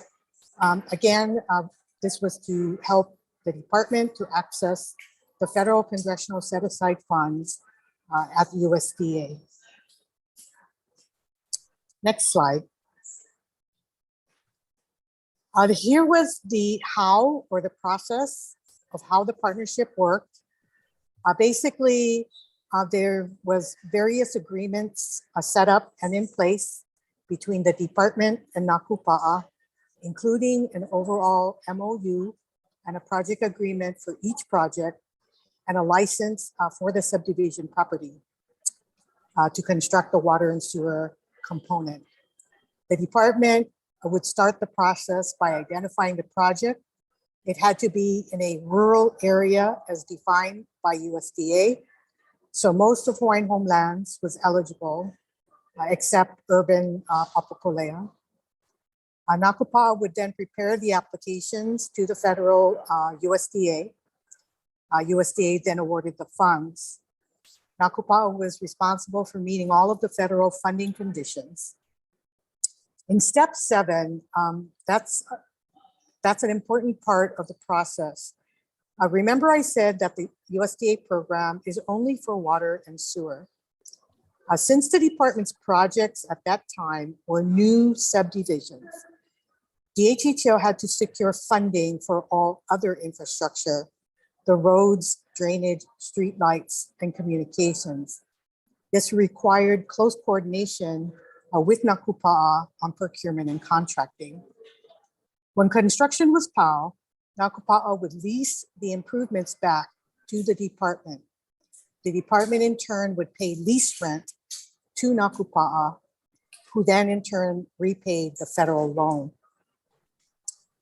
As a side note, the advantage of this partnership was that some federal rules seemed to fit better with a 501c3 nonprofit. While at the same time, other federal rules were also a disadvantage to this partnership. So this was something we had tried out during those years. Next slide. So during the time of the partnership, we did secure $19 million in federal funds for a total of 7 projects. Of that $19 million, $8 million was actually used. The funds helped with construction of over 250 new lots in Kakaina, which is Waimanalo, Pi'ilani Maikekai in Honokua, and the newest Ka'ulu o Kahahi in Kapolei. Plus 2.5 million was used to complete an old project, phase 4 improvements to the Ho'olehua water system. The challenges during this time were in 3 areas, what I call funder fit. We're neither fish nor fowl for this program. But somehow the projects were able to get funded through a lot of tweaks and a lot of close coordination with USDA. Sorry, I lost my track here. Also, the USDA program does not generally fund new subdivisions. The program is actually to fund existing systems that are deteriorating and for communities that have health and safety issues. So already from the beginning, the department's projects were out of the box thinking for this particular USDA program. Secondly, the other challenge was project readiness. Basically, the selected projects were not shovel ready at the time. Either we didn't have the planning design completed, or we didn't have the funding for everything else, the roads, the drainage, etc. So the department, still had to secure all this funding, even though the USDA provided the water sewer funding. The USDA funds have a shelf life of 5 years. So unfortunately, some of the money was sitting and not being used, and USDA had to deobligate, essentially take back the funds from us. About $11 million went back to the fund, went back to the feds, and dispersed to other states who had shovel-ready projects. Also note, because of this deobligation, USDA reduced the state of Hawaii's allocation, as well as our $5 million set aside. Our $5 million set aside was reduced to $1 million per year because it appeared we could not use the funds and get the projects in the ground. Lastly, the other biggest challenge was the organizational capacity of our partner. As all nonprofits have a life cycle, they're born, they grow, they mature, some decline, some renew themselves. Nakupa'a was no different. They started out with a strong board and executive director that worked well with the department. Unfortunately, over time, it simply didn't grow its administrative capacity and project management capacity. It was a volunteer board, and it had $19 million worth of projects. Typically, for that size and scale, a nonprofit would have 3 to 4 full-time staff. Perhaps the biggest lesson learned from this experience is implementation of the federal funds. Actually, getting the funds itself is the easy part, the application and getting it awarded. The challenge is following the federal rules, using the funds and spending down. Next slide.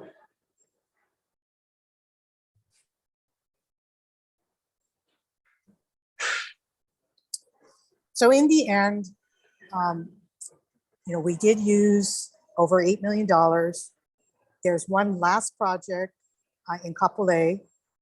160 homestead lots were completed in 2015. The federal award is for $3.7 million, 2.1 in loan and 1.5 in grants. This project was completed on time and within budget. Unfortunately, Nakupa'a was not able to draw down the federal funds at the time of construction. So to keep the project moving, the department issued an interim loan to Nakupa'a in 2014 as approved by the commission, with the understanding that USDA would reimburse the project. After the project was completed several years later, USDA contacted Hawaiian Homelands directly because they were not able to reach Nakupa'a to close out this project.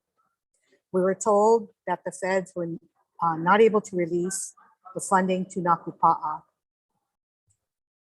Remember how I was saying the USDA funds have a 5-year shelf life? Well, somehow, miraculously, thanks to USDA, they held on to the funds since 2011, 10 years later. So today we are now in a crunch time to pull down these funds. The USDA and Nakupa'a are agreeable to transferring the funds directly to the department. Next slide. In 2016, the department was informed that the congressional set-aside continued to grow. It started out as $5 million per year, then it got reduced to $1 million per year. So it grew to $20 million in spite of the funds obligated to Nakupa'a. USDA came knocking back on our door requesting more applications. At the time, we changed strategy by identifying projects that were more fitting to the USDA program, which were existing water systems with aging infrastructure, and the department served as the applicant directly. So today, we have 3 projects totaling over $30 million in USDA funds. And these projects now completely exhaust the congressional set aside. Next slide. So we have a little bit of cleanup to do with the last project from Nakupa'a. The next steps include we have to submit the USDA application and negotiate the final terms and conditions for the 3.7 million. The application is almost complete. I'm pleased to report. We are expected to submit it in February next month. And then we do need to revisit the DHHL interim loan that the commission approved to Nakupa'a because now the funding will come directly to us. So we expect to come back to commission. We do need a couple of actions, commission actions, to help us finish and close out this last project. And I think that's it. Okay, commissioners, do you have any questions on what I would categorize as sort of a cleanup action? So, Chair. Yes, Russell. Gigi. Oh, sorry. Zachary and then Russell. Yeah, Gigi, this Nakupa'a is it like a board or a group? It's a nonprofit. It's like any other 501c3 nonprofit. It has a board. And at the time we were working with them, they have had an executive director. And we worked very closely with them during those years. So are these people on the board, are they all from Oahu or is it mixed? The original board was from different islands. Okay. Yeah, there were 3. One was from Oahu, Dr. Chun, Michael Chun. The other was Tommy Contrades, former commissioner from Kauai, and Mr. Riley Smith from the Big Island. Very interesting. Thank you. Okay, thank you, Zach. Russell? Yeah, Gigi, I had a similar question, but this Nakupa'a, when it was formed, who was the driving force? Like, who was the founder, or was it a department initiated thing and it went and found board members to serve, or Correct. was it like a developer of some sort, or? Okay. No, And no, then- it was created by the department in the early years when the congressional set aside was, we were told about the funding. And I wasn't at the department at the time. So this is, what I've learned over the years. So the USDA and the department and the attorneys, they all came to agreement that a nonprofit, to try a nonprofit to serve as the applicant. So that was the main impetus for why the department created Nakupa'a. And it sounds like we learned from that experience the second time around by not using a nonprofit and doing it directly at the department. But is it correct? Because I was trying to understand your summary that we had our allocation, which was 5 million per year, that got taken down to 1 million.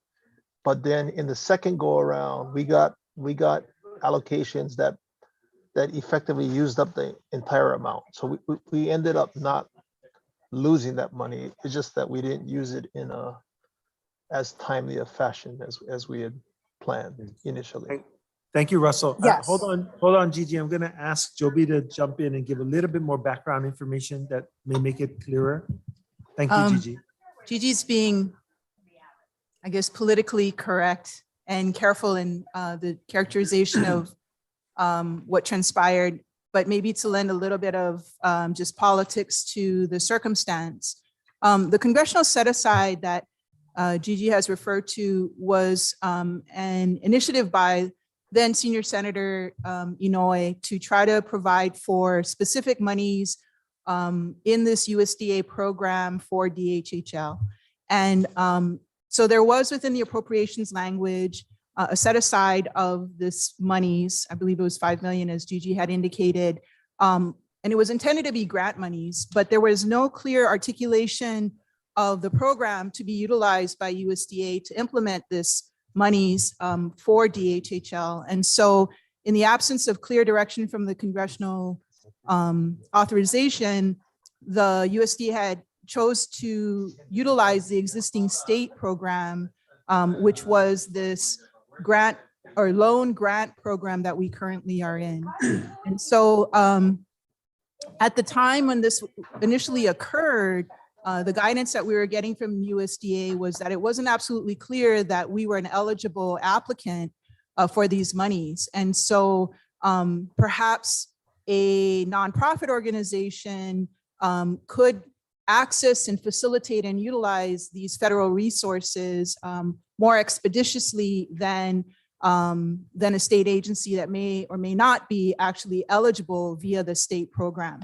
So we did submit, and this was, I believe, during Mike Akane's administration. So right after Cully's Ray Soon's administration when this occurred.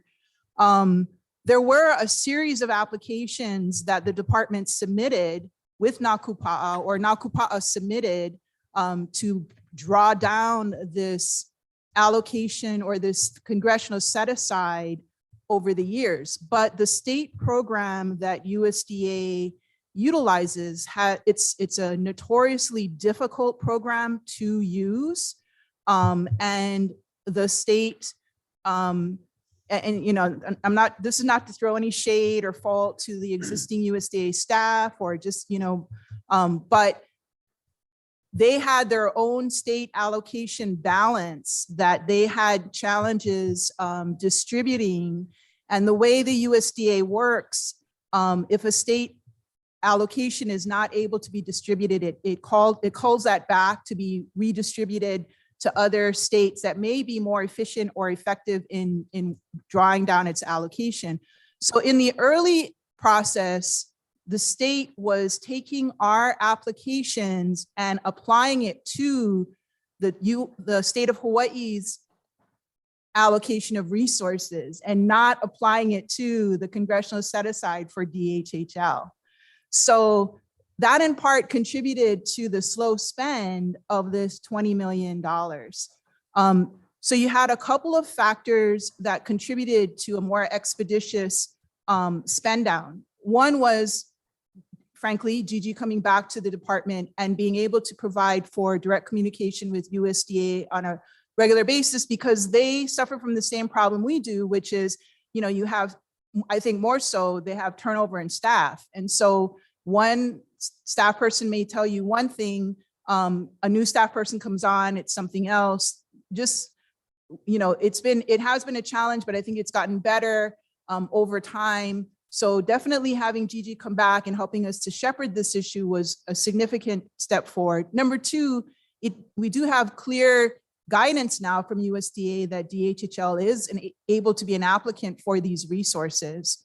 And number three, as Gigi had indicated, we have projects that more efficient or are better matched to this grant loan program that's intended for existing water systems and those upgrades. So this last piece of a program that went to Nakupa'a, we do want to, you know, finish up. And it's, you know, we're fortunate that USDA is willing to work with us in order to, you know, have DHHL sit as the applicant for the loan. That is primarily so that we can utilize the grant funds that are associated with the project, because this particular program is a loan grant program. You have to touch the loan resources first before you can touch the grant program, the grant resources. So I just wanted to contextualize the circumstance. As always, good intentions, but the implementation always leaves unanticipated outcomes for future commissions to deal with. So Joby, so this particular program, Power Ready, we did our last project. But Yeah, so- going forward, are there similar federal projects or programs that, you know, we talk a lot about the infrastructure, the telecom infrastructure monies or the federal monies that are coming out of, you know, for infrastructure. Are those structured in the same way that they're going to involve a federal agency, potentially a state agency, and then we have to kind of, I guess, you know, manipulate or find our way through all the political kind of situations?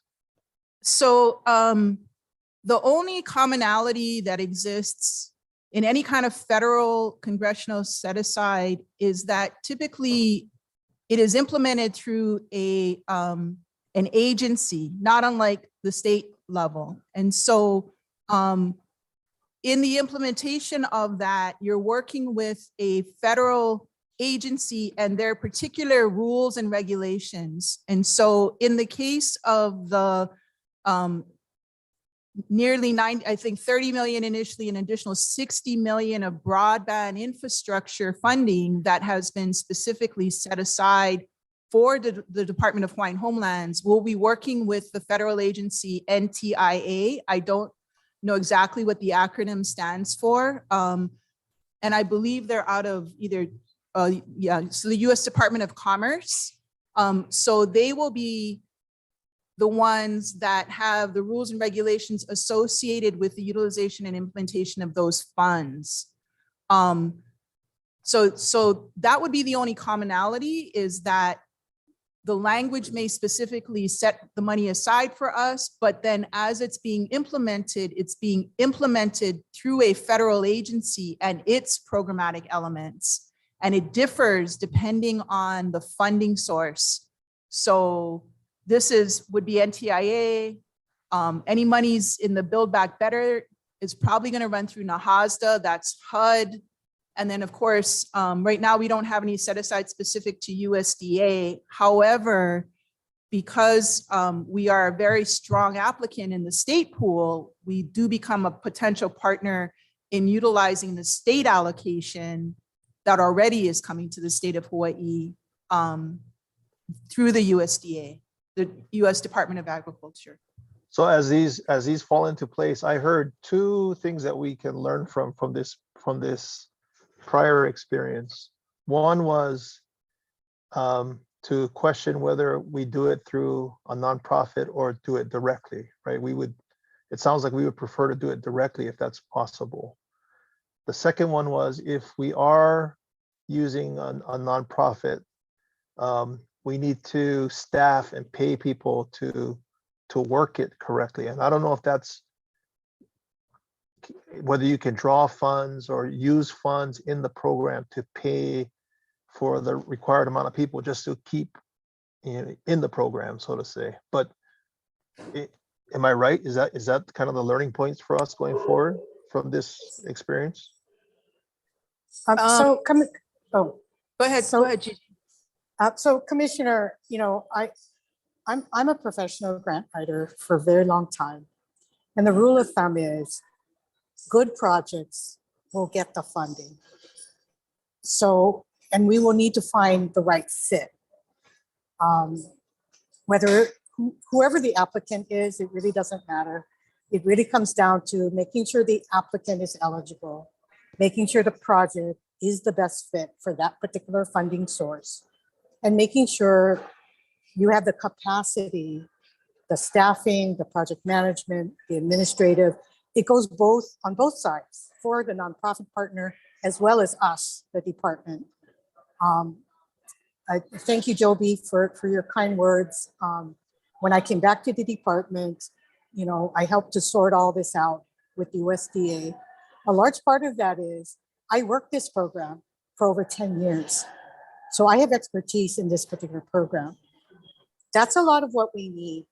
We need people that can cut through the red tape, figure it out, understand the program, and use the funds properly. That's really what it comes down to.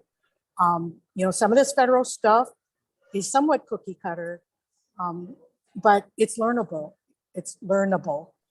And we need the people who can who can get those applications done, draw down the funds, and then of course the construction, design and construction part of it to use the funds.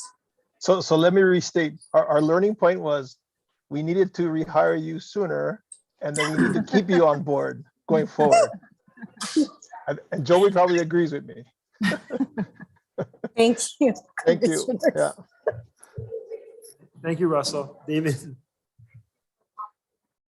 My learning point was, sounds like this didn't work out the way anybody expected that it would.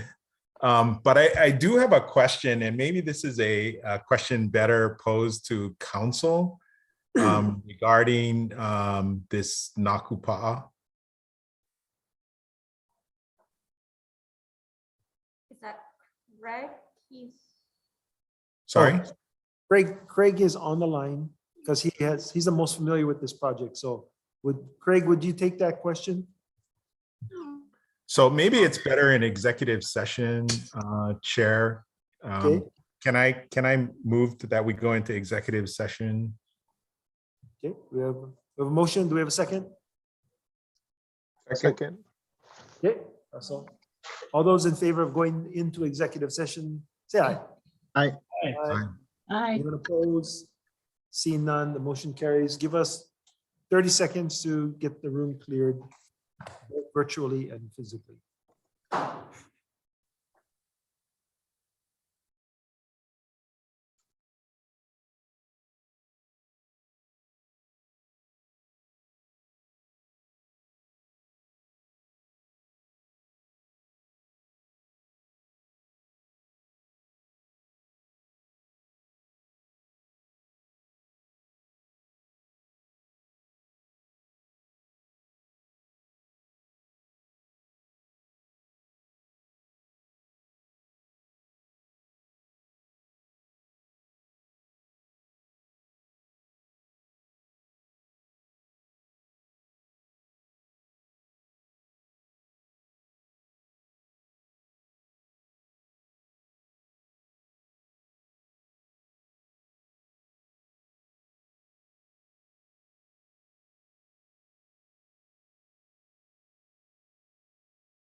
Law Commission members, welcome back from recess. We are now on agenda item G4. Andrew? Aloha Commissioners, item G4 for information only. The Department of Hawaiian Homelands South Molokai Shoreline Erosion Management Plan update.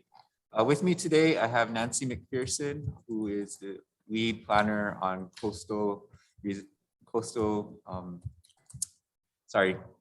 end of the day, climate change and sea level rise and coastal zone management. Take it away, Nancy. Yeah, alphabet soup.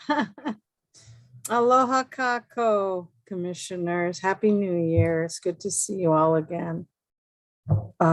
We are giving you another update on the SM SEMP, as we call it. And I'm hoping that ICRO has finally gotten the correct PowerPoint for this item. We did give you a submittal, a written submittal. And we're kind of in the final stretch of this project. Yeah, 4. Oh no, that's the wrong one. That's G5. So we're actually on G4. Give Michael a second. Okay. I just sent him the final version, so my apologies for tardiness.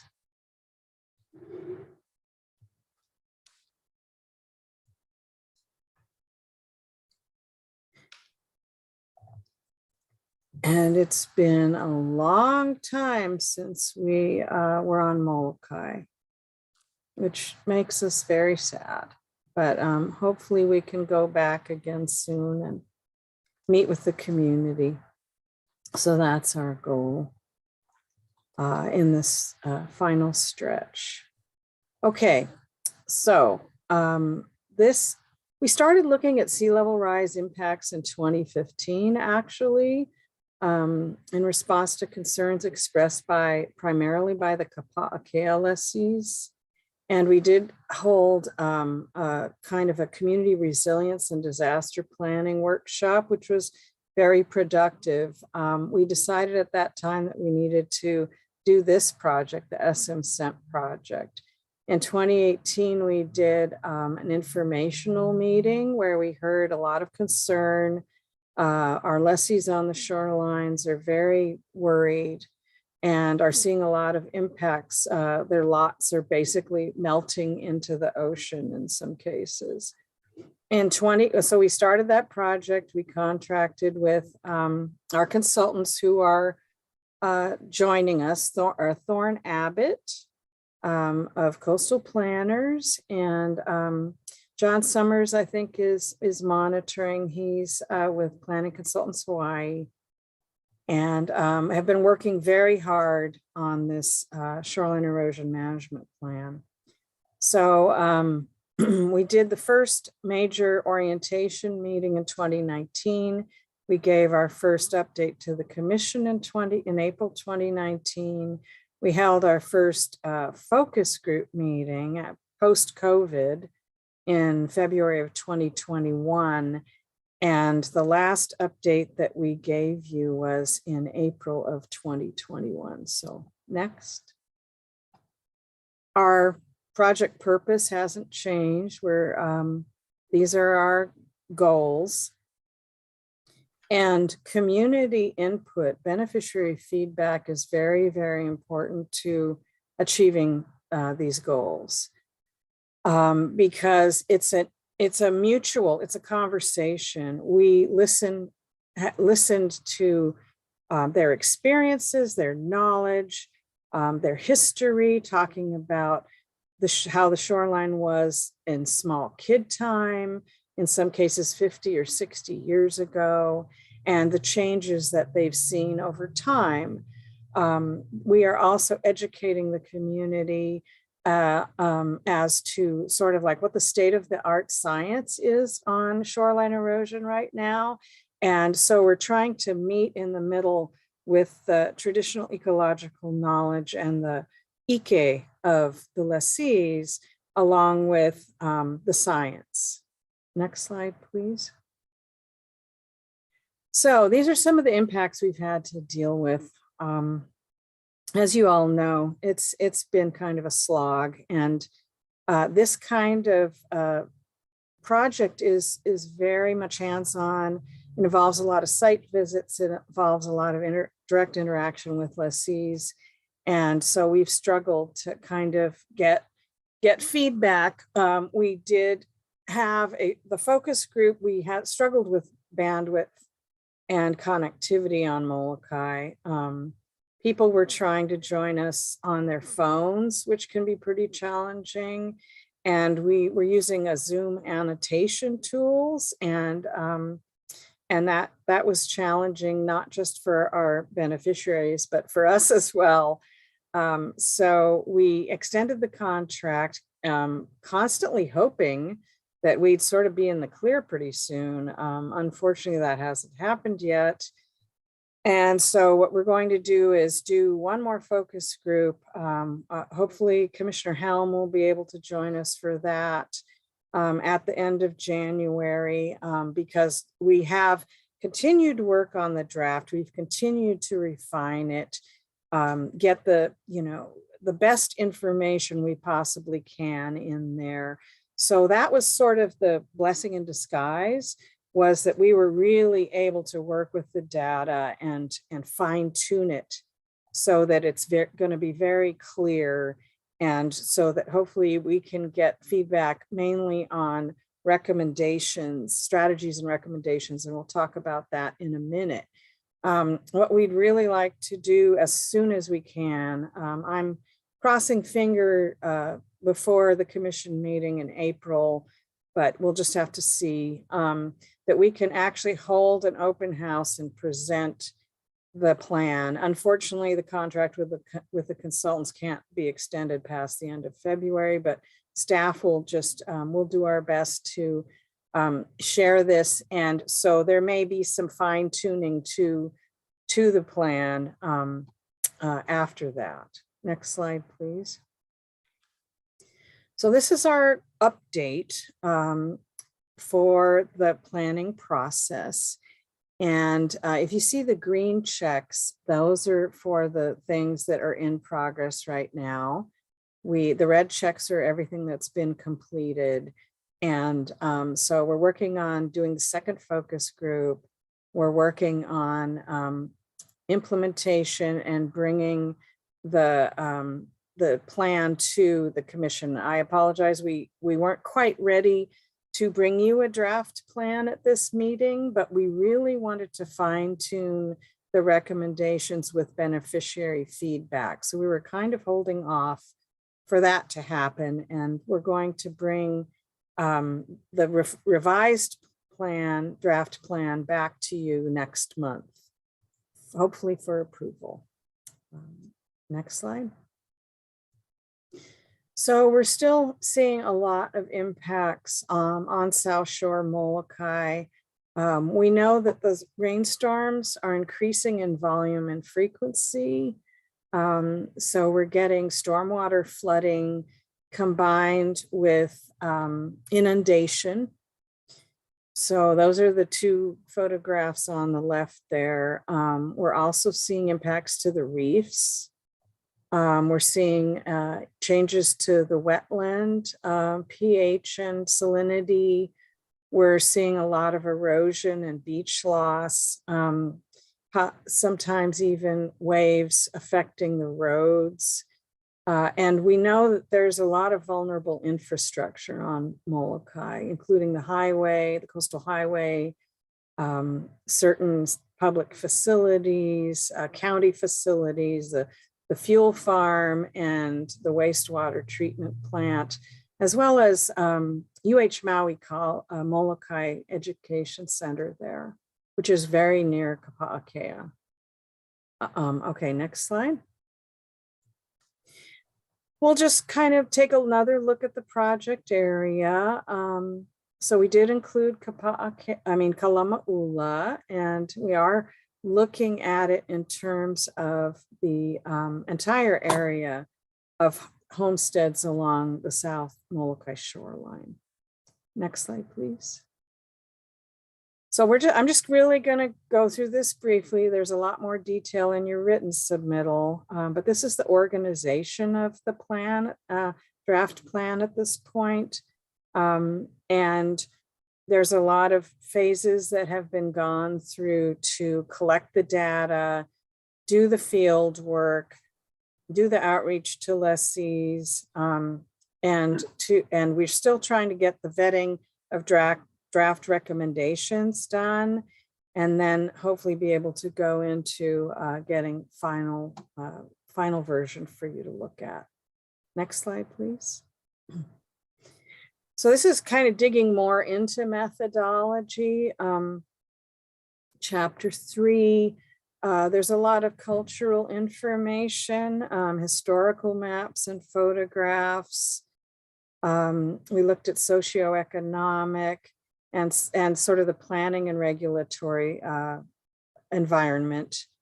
So, and then chapter 4 goes into the physical environment. So the hydrogeology, the way that waves and currents are affecting the shoreline, what some of the, we have fish pond walls, we have the wharf, there's a lot of stuff going on along that shoreline. And we just had a tsunami too. So that's all. I was through 3 tsunami warnings when I lived on Molokai and saw all kinds of interesting stuff. So hopefully we'll be able to go back soon and do some more site visits when it's safe.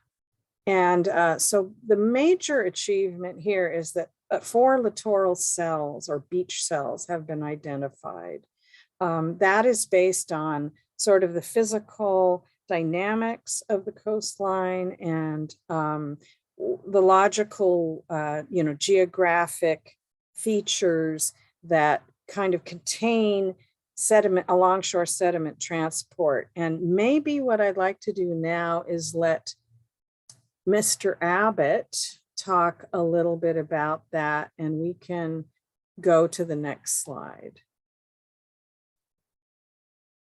Thorne, would you like to unmute? Thank you. Aloha, Chair Isla and esteemed commissioners. Thank you very much for having us and letting us speak today. It's a great privilege to be able to be part of this process. My name is Thorne Abbott with Coastal Planners, and I do work on all the islands, and I'm working with planning consultants, Hawaii and Nancy, to really evaluate this situation in this coastline. First off, can you hear me all right? Okay, thank you very much.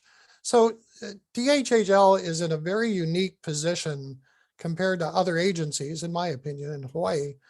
You're actually pretty far ahead of the curve in dealing with sea level rise and adaptation to that. You have some great tools in your tool chest. You have some great capabilities that other departments simply don't have. Other agencies don't have the autonomy and data that you folks have. And so this is a really great opportunity to get ahead of this. And it's because you've been working on it for a while. So that's really good. And as you can see here, we've laid out 4 different cells, and historically people respond to erosion on a case-by-case parcel. Basically my backyard's eroding. I got to run out and do something to protect it. And running out and throwing boulders out or putting armoring out is not always, it's not intuitive, but it's not always the best thing to do. In fact, sometimes letting nature take its course and erode the sand or the material in your backyard offshore makes it shallower, so waves break further offshore, and then the current and the winds change and push that sediment back up. Whereas if you just have a hard flat surface, the waves hits the flat surface and it tends to chew away any loose aggregate or material and pull that offshore. So rather than go parcel by parcel, and we certainly walked almost all this shoreline except part of the wetland areas, we really looked at what's going on with sediment, what's happening with the actual sediment that's moving, both from erosion from a coastal standpoint, but also the influx of sediment from off the reef, and also from Mauka lands, from stormwater runoff. And so then we went from each cell, ground truth that to see if that was the case. That certainly is what the science shows. But we also wanted to talk to people that live there that have a 20-year, 30-year, 50-year horizon of understanding what's going on in their backyard. And between those two, we broke this up into 4 cells, and they behave differently. Each one is dependent on the other, but they do behave differently. And what you do in one cell can dramatically affect another. So then we came up with strategies in which to address these, a variety of strategies that are tailored to the cell, not necessarily a specific property or lot, with the intention of the whole cell improving overall and adapting to coastal erosion. So we really have a list of remedies that we've gone through, both with the beneficiaries, a select group of the beneficiaries, and we've kind of vetted those through the scientific rigor of doing that. And then we have a list of recommendations, of policy recommendations for you to consider. Those aren't quite finished yet. As Nancy mentioned, we do want to have another vetting with the beneficiaries to get their further input on these ideas. But that's where we stand right now. And again, I think DHHL actually has some really great advantages to be able to respond and adapt to coastal erosion on a long-term basis. Thank you very Okay. much for your time.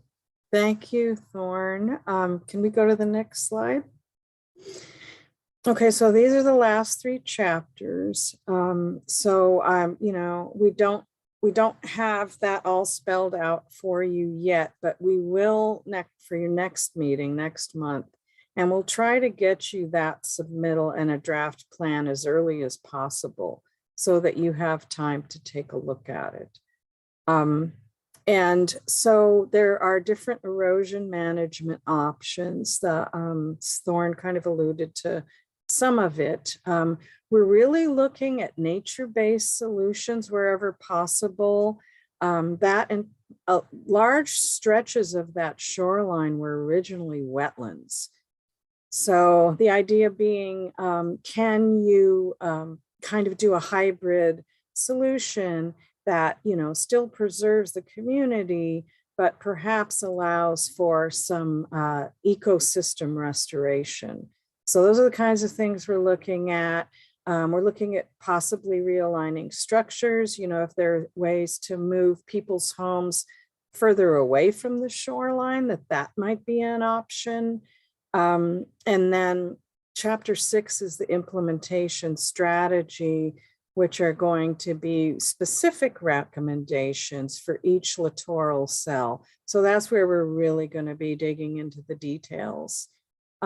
Chapter 7 is a kind of like, okay, what are the regulatory options and potential hurdles that we may have to deal with? I mean, we're talking federal, state, potentially county, but we are looking at protecting life and property, and it is a safety issue. So, you know, that gives us some, shall we say, some leverage on what we may be recommending to do, both short-term, medium-term, and long-term. We know that ultimately eventually there'll be some hard choices that will need to be made for the long term. But what can we do right now? What's the low-hanging fruit? And what should be thinking about sort of in the medium term? And then again, yeah, long-term sustainability. So chapters 6 and 7 are the ones that we are going to be asking the focus group to concentrate on when we hold the second focus group. Okay, next slide, please.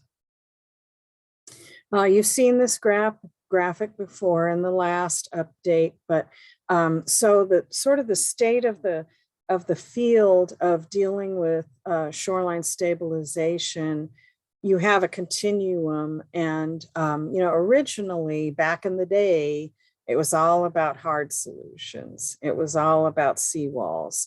I was just at my old beach that I grew up on Oahu down at Ka'alawai. which is between Diamond Head and Black Point, and the sand is gone. And that's because there's seawalls lining that entire shoreline. You know, and that's something similar is happening on the south shore of Molokai, although it didn't have the big beaches. It has a different kind of sand, but the same thing is happening. So the seawalls basically protect the land and eliminate alongshore access and any kind of beaches that you might have. So the emphasis is now leaning towards living shorelines, ecosystem restoration, measures that you know, can allow vegetation to grow while still stabilizing the shoreline. And so we're looking at a lot of those types of solutions. Next slide, please. Okay, so these are our next steps. So we're finalizing the draft. We will be finalizing the draft to bring to the beneficiaries for the second focus group in really a few weeks. Then we'll revise those draft recommendations. We'll have to do kind of a quick turnaround.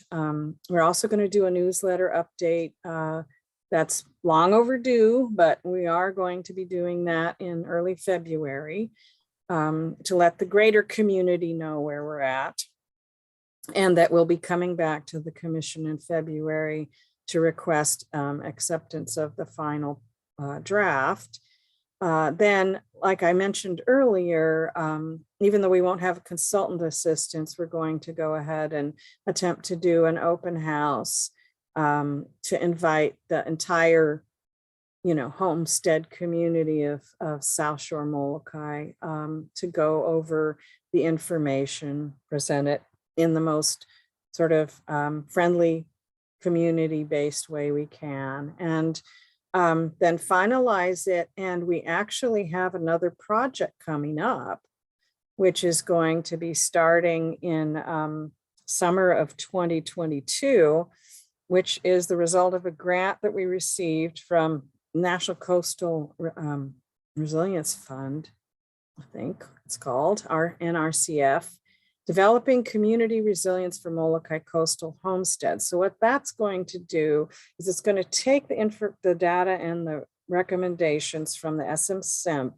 and move it into a community, what's called a community resilience plan, which is really an action plan for implementing these recommendations beyond just the shoreline. It's also going to be looking at Mauka areas and retention of stormwater and all those kinds of things to deal with flooding, wildfire, you know, all those kinds of impacts and land use. And so that is going to be a pretty big effort, and that's going to be a follow-on to this project. So we're very excited about receiving that grant.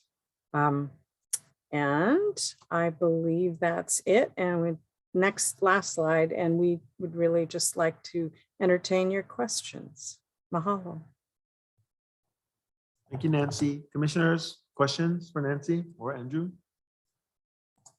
Or Thorne. Or Thorne. Yeah, Nancy, Chair. Where's that?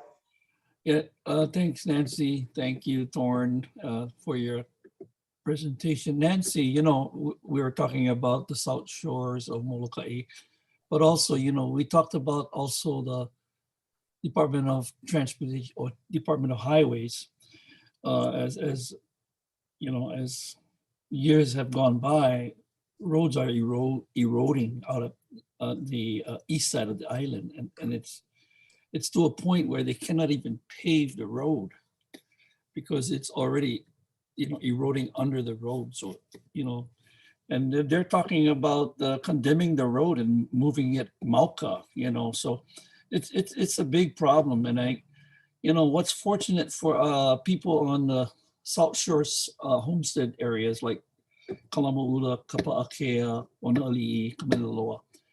What's unique about Molokai is the reefs are about a mile out and they're not right offshore. So that kind of controls the You know what I mean? The current, the waves. So it's not as bad. So, you know, we talked about providing vegetation alongside of the shoreline rather than bringing in boulders and stuff like that. But, you know, I think there is a remedy for this. So I just wanted to, you know, share that with you. And I know we talked about it before you came to my place, and we talked about my, you know, growing up days. So was shared with you, but it really has changed, really has changed. Yes, regarding- mahalo, Commissioner. Yeah, mahalo for participating in this project and sharing, you know, your information and your community. It's an amazing community. I actually have been attending meetings with Brandon, he who is from the State Department of Highways, and he's working on some solutions for those unstable areas going past Cavella, and actually engaging with Oceana Francis at UH School of Engineering and a bunch of other experts. And so they've actually been meeting and are getting funding, kind of seeking grant money to do research projects. What they'd like to do is identify what they are doing is identifying areas that have the inner fish pond walls along the highway. And what they want to do is put in stabilization, but then rebuild the fish pond walls and restore the fish ponds. And they're also working on coral growth ideas for regrowing coral, because the other concern is, you talked about that reef and how important it is in blocking wave energy. Well, there's a lot of concern about the reef dying and eroding, and that those waves energy having more of an ability to hit the shoreline.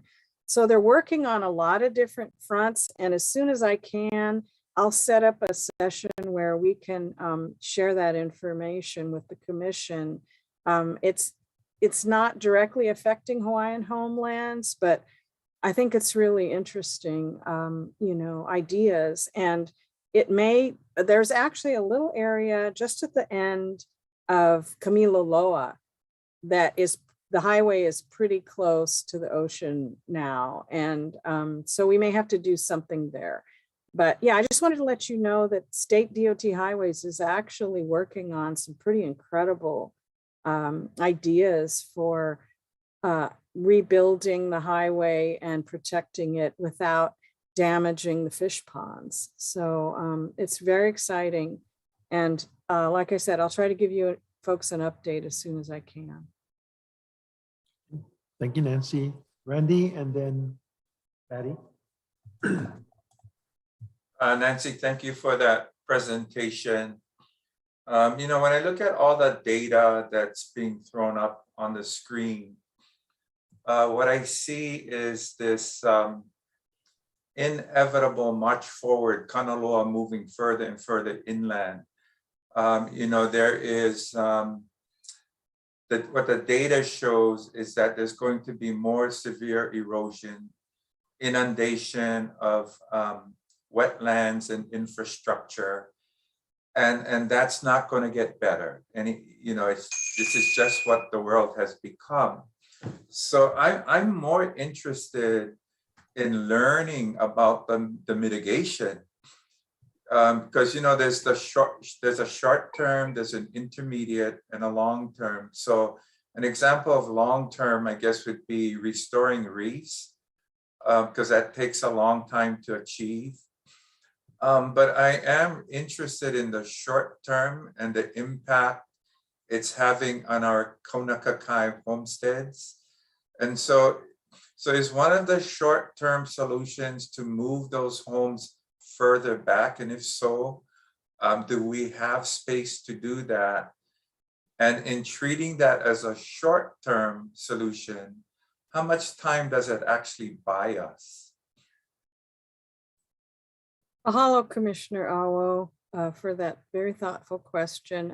I'd actually like to let Thorne try to respond to that, because he thinks about this stuff all the time. And I think he can describe it a little more articulately than I can. Okay, thank you. Commissioner Helm, thank you very much for No, participating Awo, with us. Commissioner I know- Awo. I know, but I did want to thank Commissioner Helm for his input when we were there. And Commissioner Awo, this is why DHHL is actually in a pretty unique position. For Department of Transportation to move a road, they have to get another homeowner or another property owner to agree to let them buy their land and move that road. DHHL doesn't have to do that. You're in a slightly different position because you have leases, right? But there's many things you can do. In fact, there are things even now on the coastline in Molokai that work very effectively, like rebuilding a beach berm or a sand berm between the Mauka side of the shoreline and the Makai side of somebody's rear yard.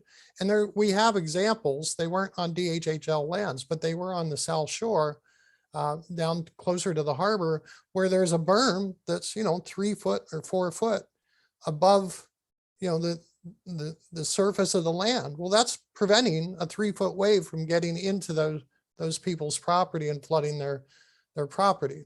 So we could do that very easily. And those are the kinds of recommendations we have, very natural recommendations using pahui and aki grass and alpaca, things that are native to the area. And so certain places within these homestead areas lend themselves to that.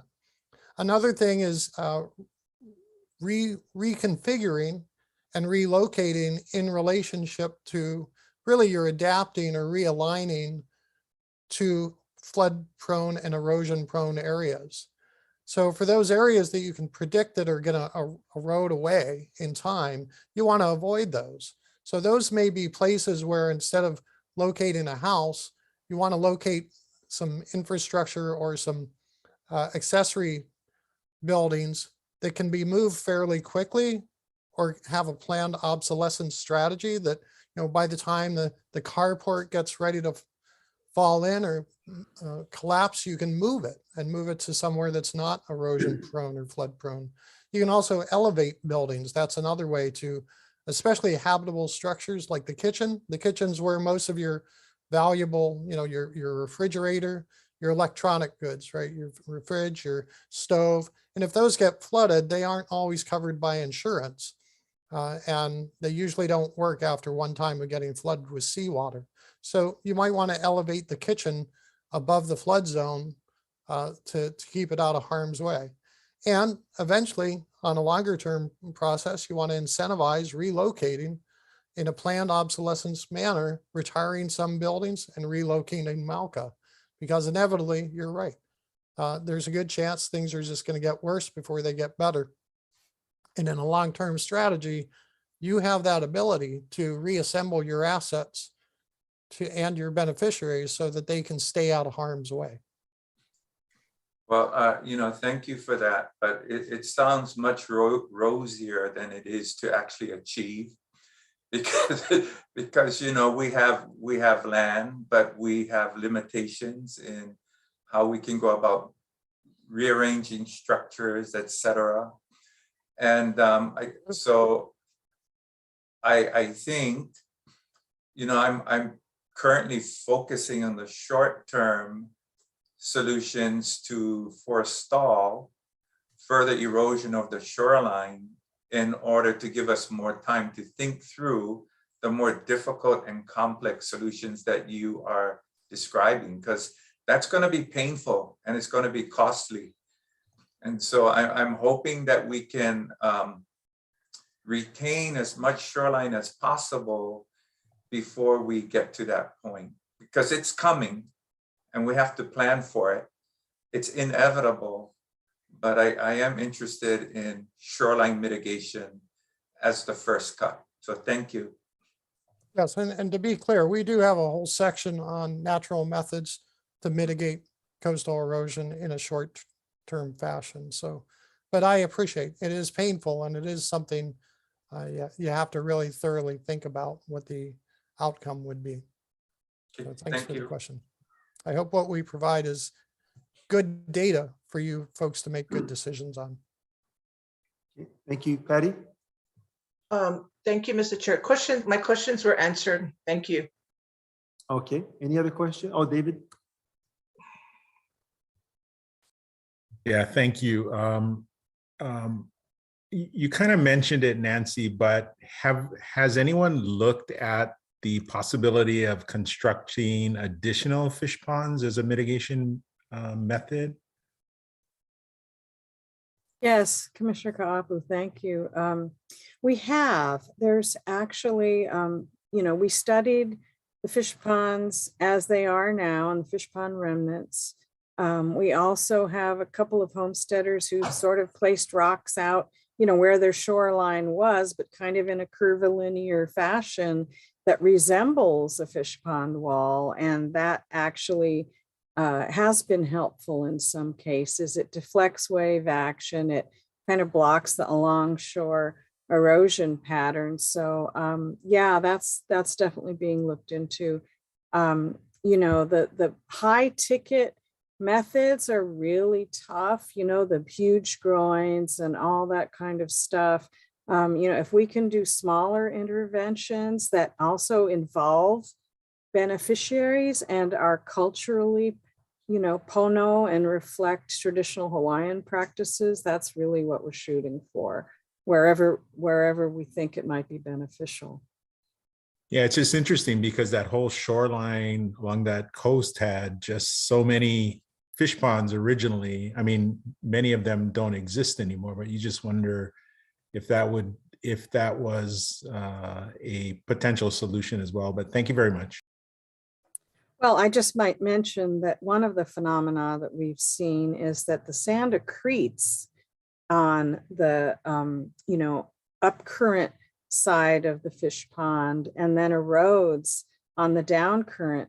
So those patterns have been happening for, 600 years or something. So that's really interesting to see that those basically acted as groins, but there is an accretion and an erosion pattern that happens with the fish, with the old fish ponds. Thank you. Randy? Yeah, Nancy, so that accretion pattern, if I recall looking at the slide earlier, the currents are moving from east to west, is that correct? Dominantly for 3 of the cells, yes, not for the Kama'u cell, but yes, Palama'ula? most of them, yeah. Okay, so I guess my question is, as it's moving from east to west, is the accretion occurring on the eastern boundary of the fish pond? Exactly. And then as it wraps around, the sand that's on the opposite side disappears. Is that how it's working? Correct. Yeah, and it's also happening with the Kaunakakai Wharf. The wharf road used to have,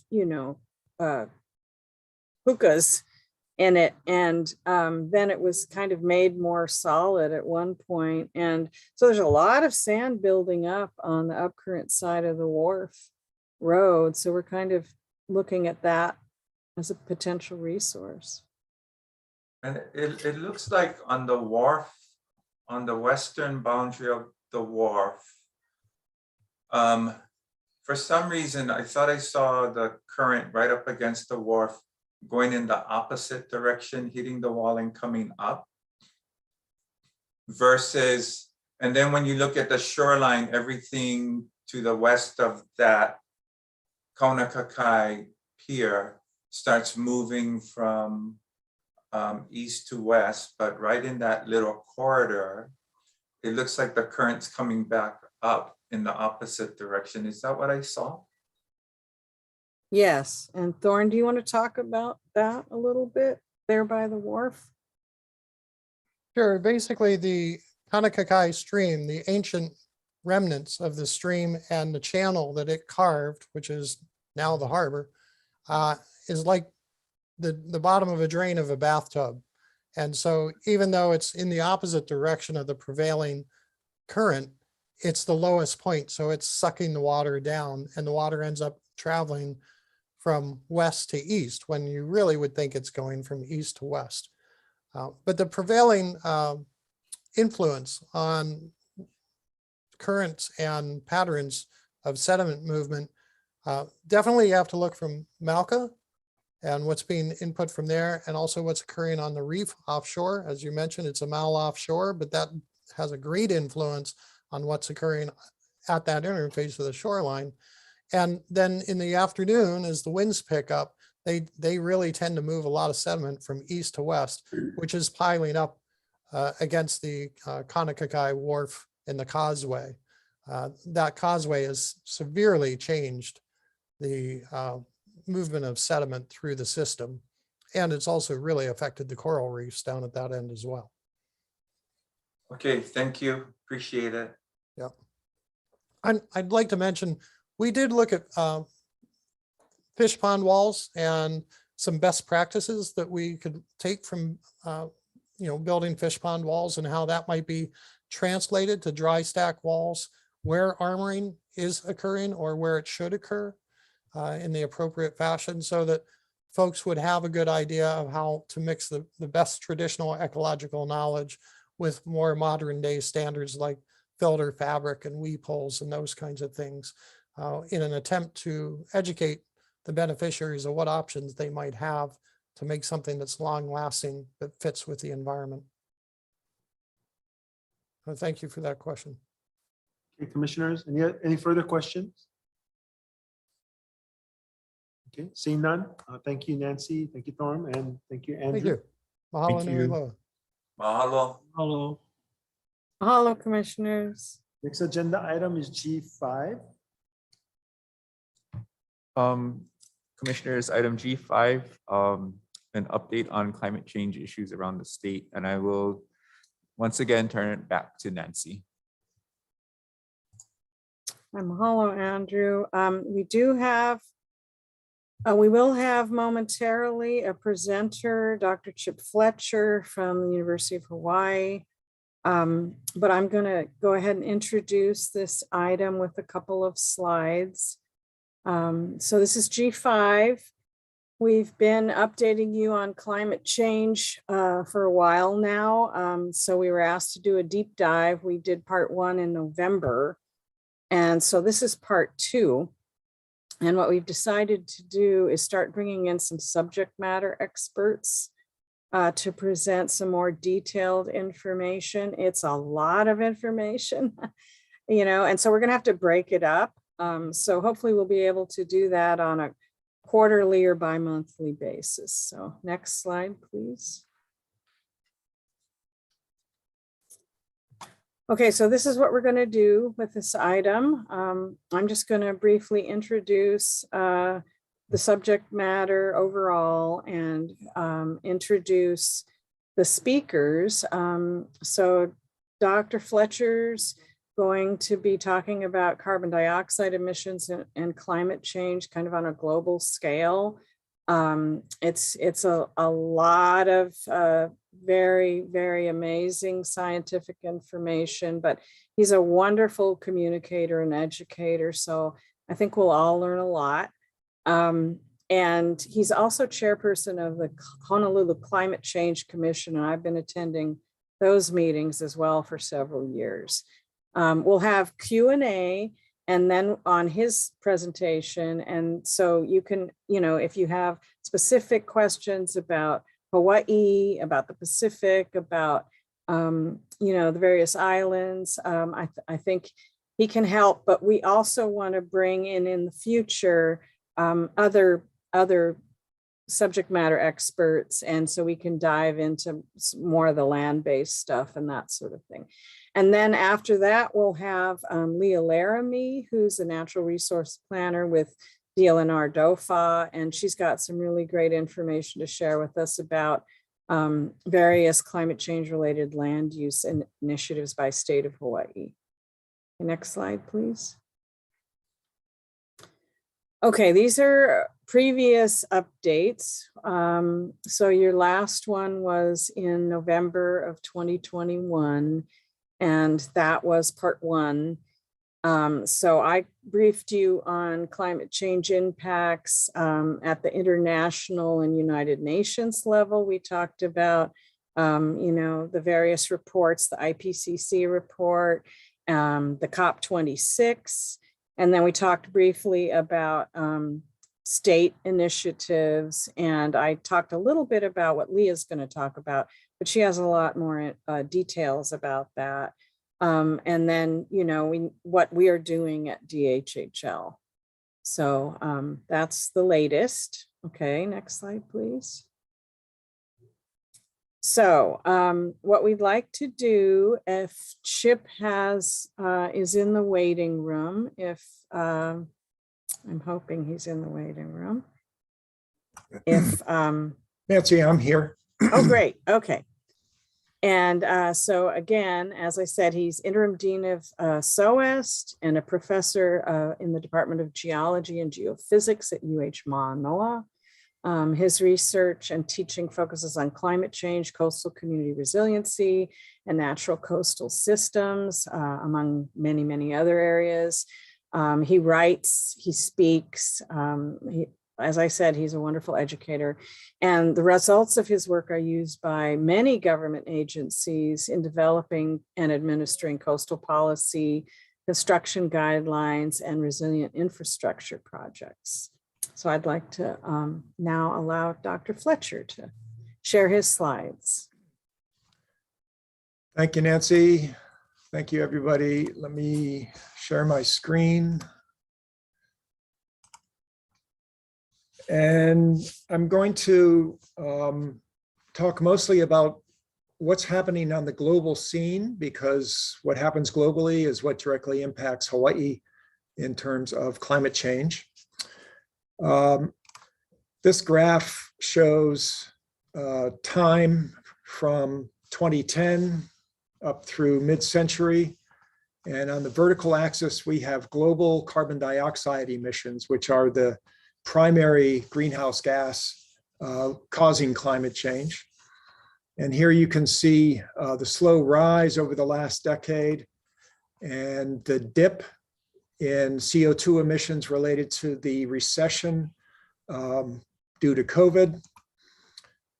The data has just come in that last year, 2021, we see a global turnaround in the recession and a global turnaround in greenhouse gas emissions. So greenhouse gas emissions have risen in 2021 about 5%, which nearly recovers the 6% reduction that we saw in 2020. And our goal, of course, globally is to reduce emissions in order to stop warming. And following the last climate meeting in Scotland this past November, the nations of the world announced their pledges or promises to reduce their greenhouse gas emissions, and projecting these promises forward, it puts us on a pathway to about 2.5 degrees Celsius, or maybe 3 to 4 degrees Fahrenheit of net warming since the end of the 19th century. Now, a couple of degrees warming certainly doesn't sound like much. If you're walking down the sidewalk and you pass under the shade of a tree and then back out in the sun again, that's how much warming and cooling you're experiencing. But that is fundamentally different than if you have a couple of degrees increase in your body temperature. We all know that with just 2 or 3 degrees increase in our body temperature, we start running a light fever, and a little more than that, and we need to go see the doctor. So there's a big difference between rapid temperature change and fundamental increase in the energy of a system, the inherent energy of Earth's surface. So a few degrees of climate change leads to some very severe impacts. And it's considered anything above 1.5 degrees of warming is considered to take us into a very unsafe future. We currently have warmed the planet between 1.1 and 1.3 degrees Celsius, 1.5 being now the global target for stopping warming, and anything beyond 1.5 considered to be a very dangerous future, as I'll show you. So our announced promises reaching only 2.5 degrees Celsius, really, we're not quite there yet. But that's not the full story. It turns out that what nations promise to do and what they actually do are two different things. And the actual investment policies and the permitting of new fossil fuel infrastructure tells us that, in fact, we are on a pathway of warming over 3 degrees Celsius.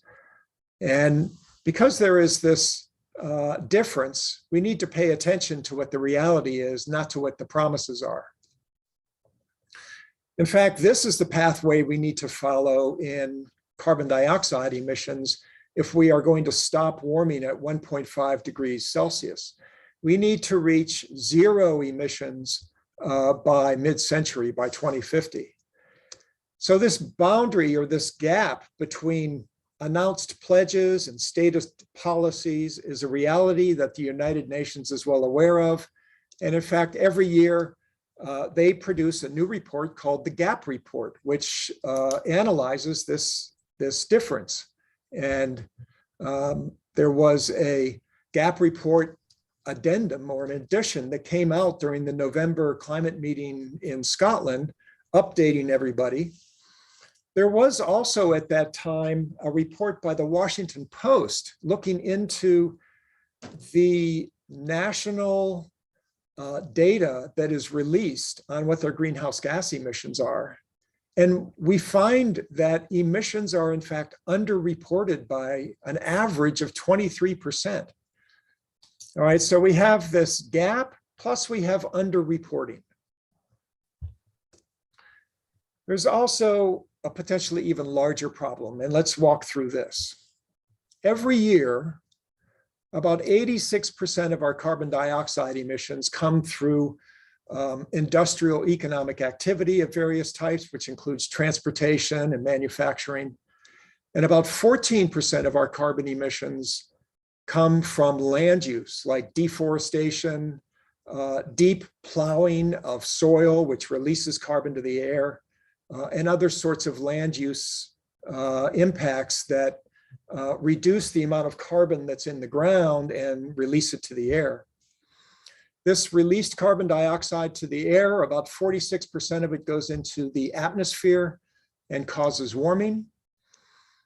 About 31% of it is absorbed by plants on land through photosynthesis. And the remainder is dissolved in the ocean, causing what's known as ocean acidification, which lowers the pH of oceans. And this is a negative impact on living organisms in the ocean. Well, it turns out that this photosynthetic storehouse of carbon dioxide is beginning to be weakened by the warming air.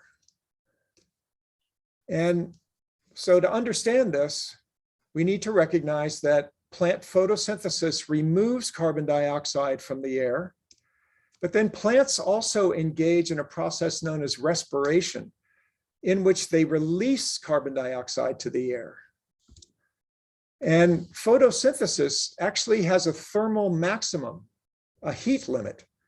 And as we heat the air, photosynthesis begins to decline sharply, but respiration continues. So plants reduce how much CO2 they pull out of the air, but they continue to release CO2 to the air. Overall, carbon uptake by land plants is degraded, and with continued emissions on track to the policies stated by the nations, models are projecting that carbon uptake by plants on land may be reduced as much as 50% in only 20 years. And this effect is also not accounted for in these national policies that we saw in the first slide. So underreporting plus the potential loss or partial loss of the terrestrial biome storage of carbon from the air. Is this real? Yes. In fact, we believe now that the Amazon rainforest has now flipped and become a source of greenhouse gases. The Amazon contains more than half of all tropical rainforest.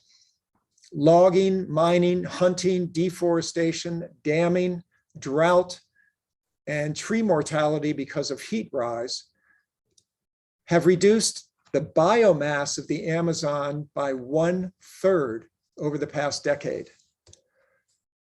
From 2010 through 2019, the Brazilian portion of the Amazon basin, which is by far the largest portion, gave off about 18 billion tons of carbon dioxide to the air, but only drew down about 15 billion tons. And it's now likely that the Amazon as a whole is a net source of greenhouse gas emissions. And in fact, in parallel with this, we see the great pine forests of the Arctic also turning away from storing carbon to releasing carbon. And we see the forests and the soils in Southeast Asia, Indonesia, India, and other areas experiencing the rise of heat and the rise of wildfire, turning into carbon sources as well. So what is the world going to look like at 3 degrees Celsius? Well, right now, these black areas in the Central Sahara represent 0.8% of the land surface. These areas are considered too hot for human existence. But at 3 degrees Celsius global warming, we're looking at up to 19% of the land forest, of the landscape on the entire planet becoming too hot for human existence. In other words, we're looking at almost 1/5 of continental lands, largely around the tropics, becoming too hot for human existence. And what's projected as well is that for most of the nation of India, large parts of Southeast Asia, Northern Australia, the Middle East and North Africa, and huge areas of Central and South America, as well as the Southern United States.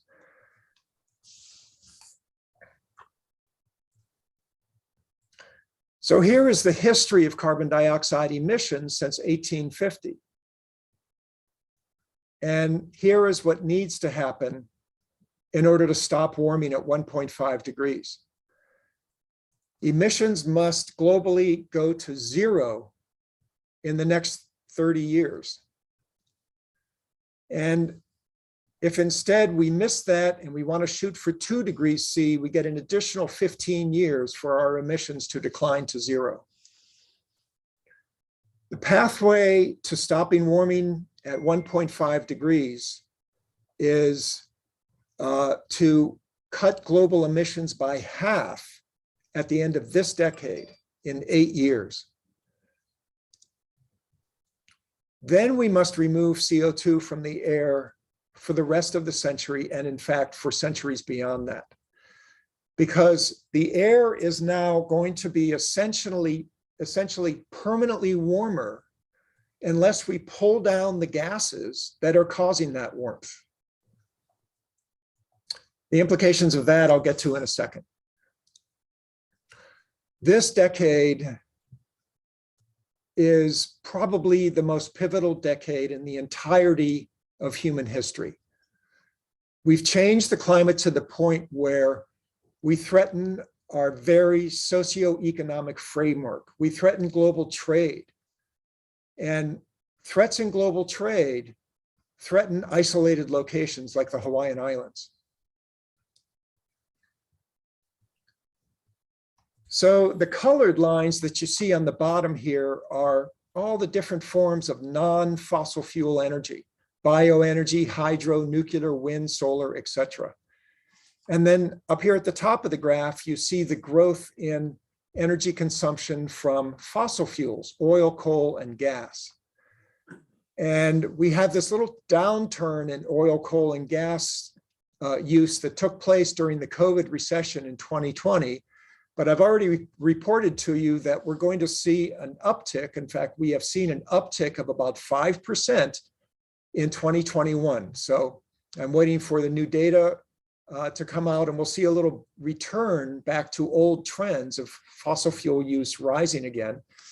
And fundamentally, what's going on is that renewable energy, although it's growing rapidly, has been too slow to offset the growth of fossil fuel energy.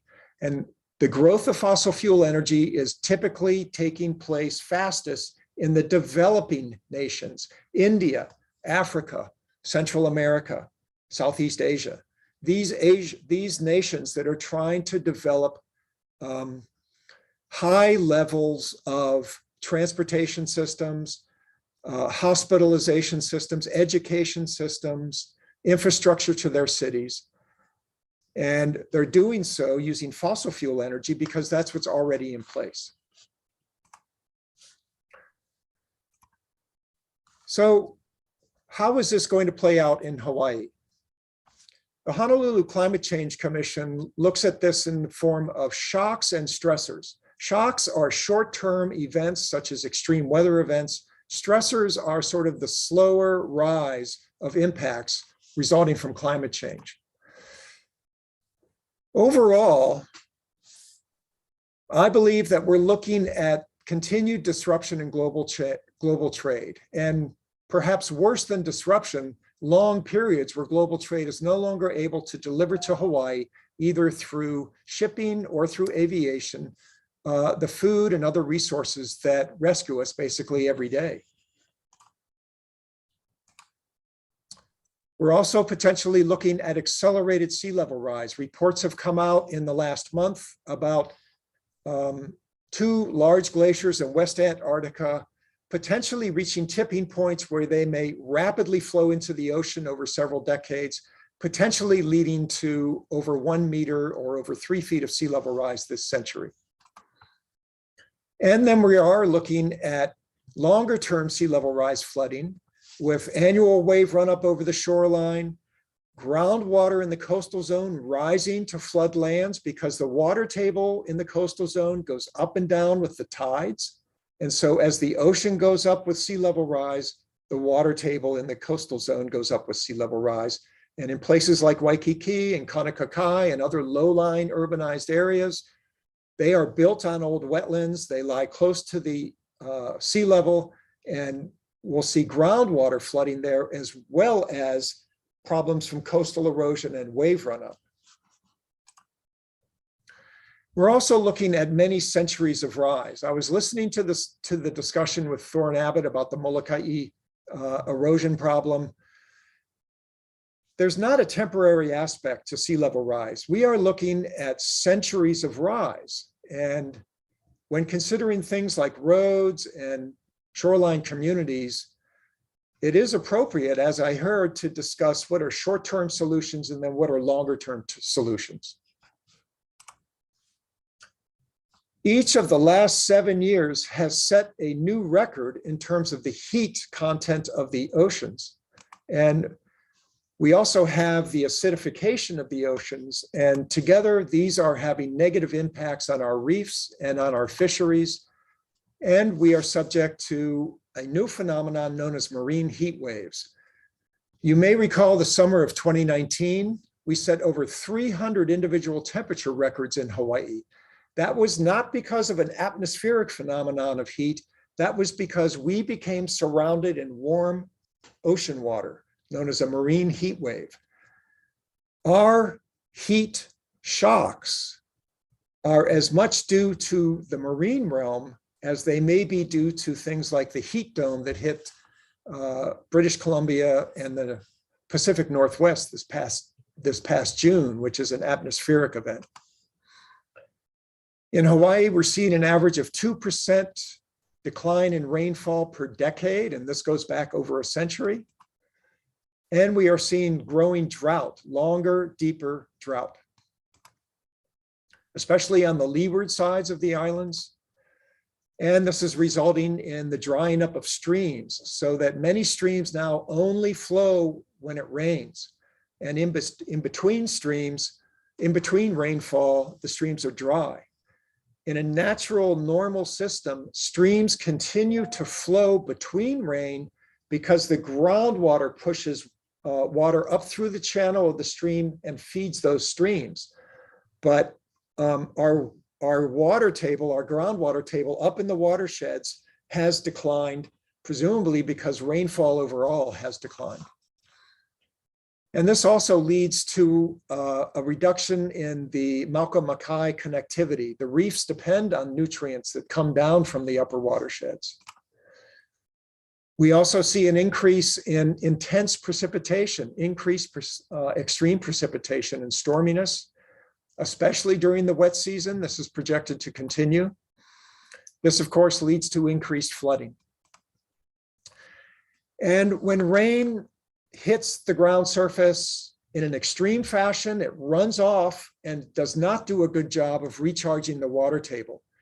And so on open landscapes such as Molokai and other undeveloped or at least agriculture landscapes, it's important to slow that water down.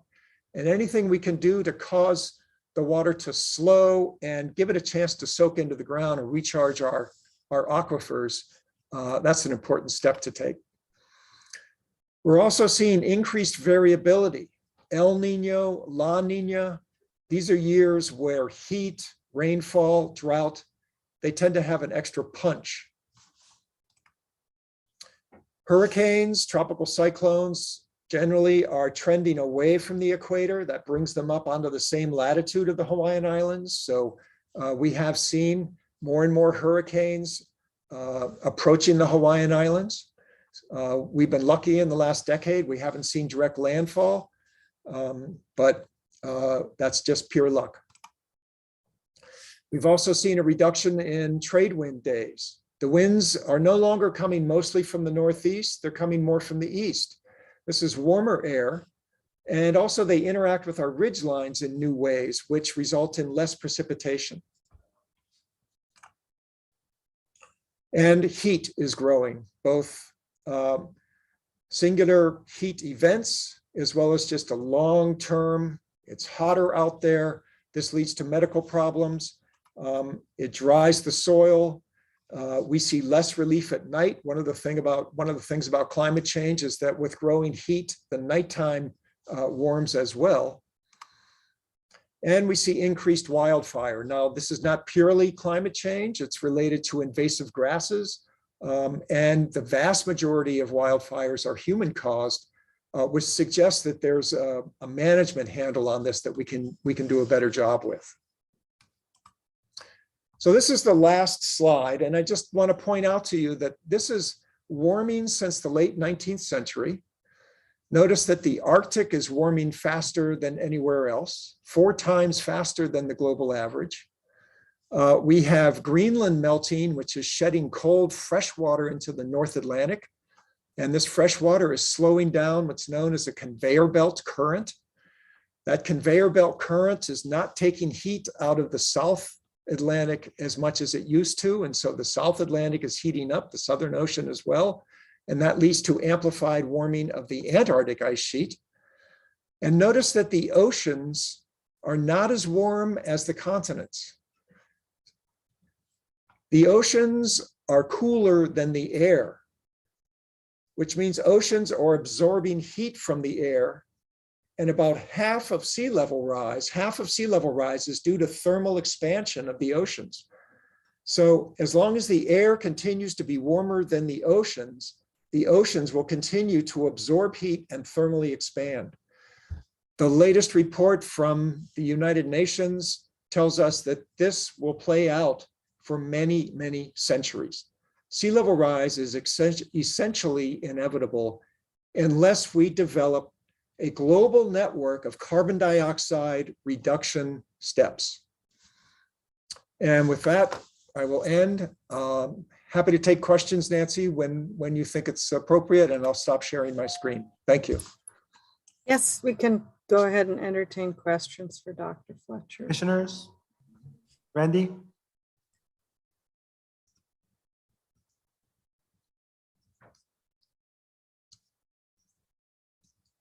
Go ahead, Randy. Okay, thank you, William. Let's see, Chip, mahalo for that very informative and depressing presentation. I've been told. Yeah, in fact, it's more depressing than not getting my stimulus check. Hey, William, stop laughing. I am, because normally you're a more optimistic guy. No, well, in person I am, but not when I'm talking about climate change. So, you know, what you're describing is just reaffirming what I think many of us know, but with additional detail about how dire the situation really is. And so when we talk about, I guess the question I have for you, earlier we're talking about shoreline mitigation on Molokai, but given what you have described, should we be focusing our attention more on the long term rather than the short term solutions, especially in an island environment where you are saying that ocean rise will continue for centuries? You know, where do we focus our efforts? Thanks for that question, Commissioner. The answer is all of the above. Okay. And we have our site-specific problems, right? We have sections of road that are falling into the ocean. But then we also have the long-term sustainability of the Hawaiian Islands writ large. I really do believe that global trade and, you know, our daily lifeline coming from outside of Hawaii is at risk. Back to Molokai. We can do things like vegetating the shoreline and putting in temporary erosion buffers. And as Nancy mentioned, if you put in even vegetation, but if you put in anything to stop the shoreline from moving, you're going to lose a beach that's there. And that decision, you know, do we want a segment of road? Do we want a beach? These are community decisions in my mind, but everybody needs to be aware of what the consequences are. So short-term mitigation efforts to protect that stretch of road, while at the same time thinking about the economics of moving that stretch of road, that's going to become inevitable.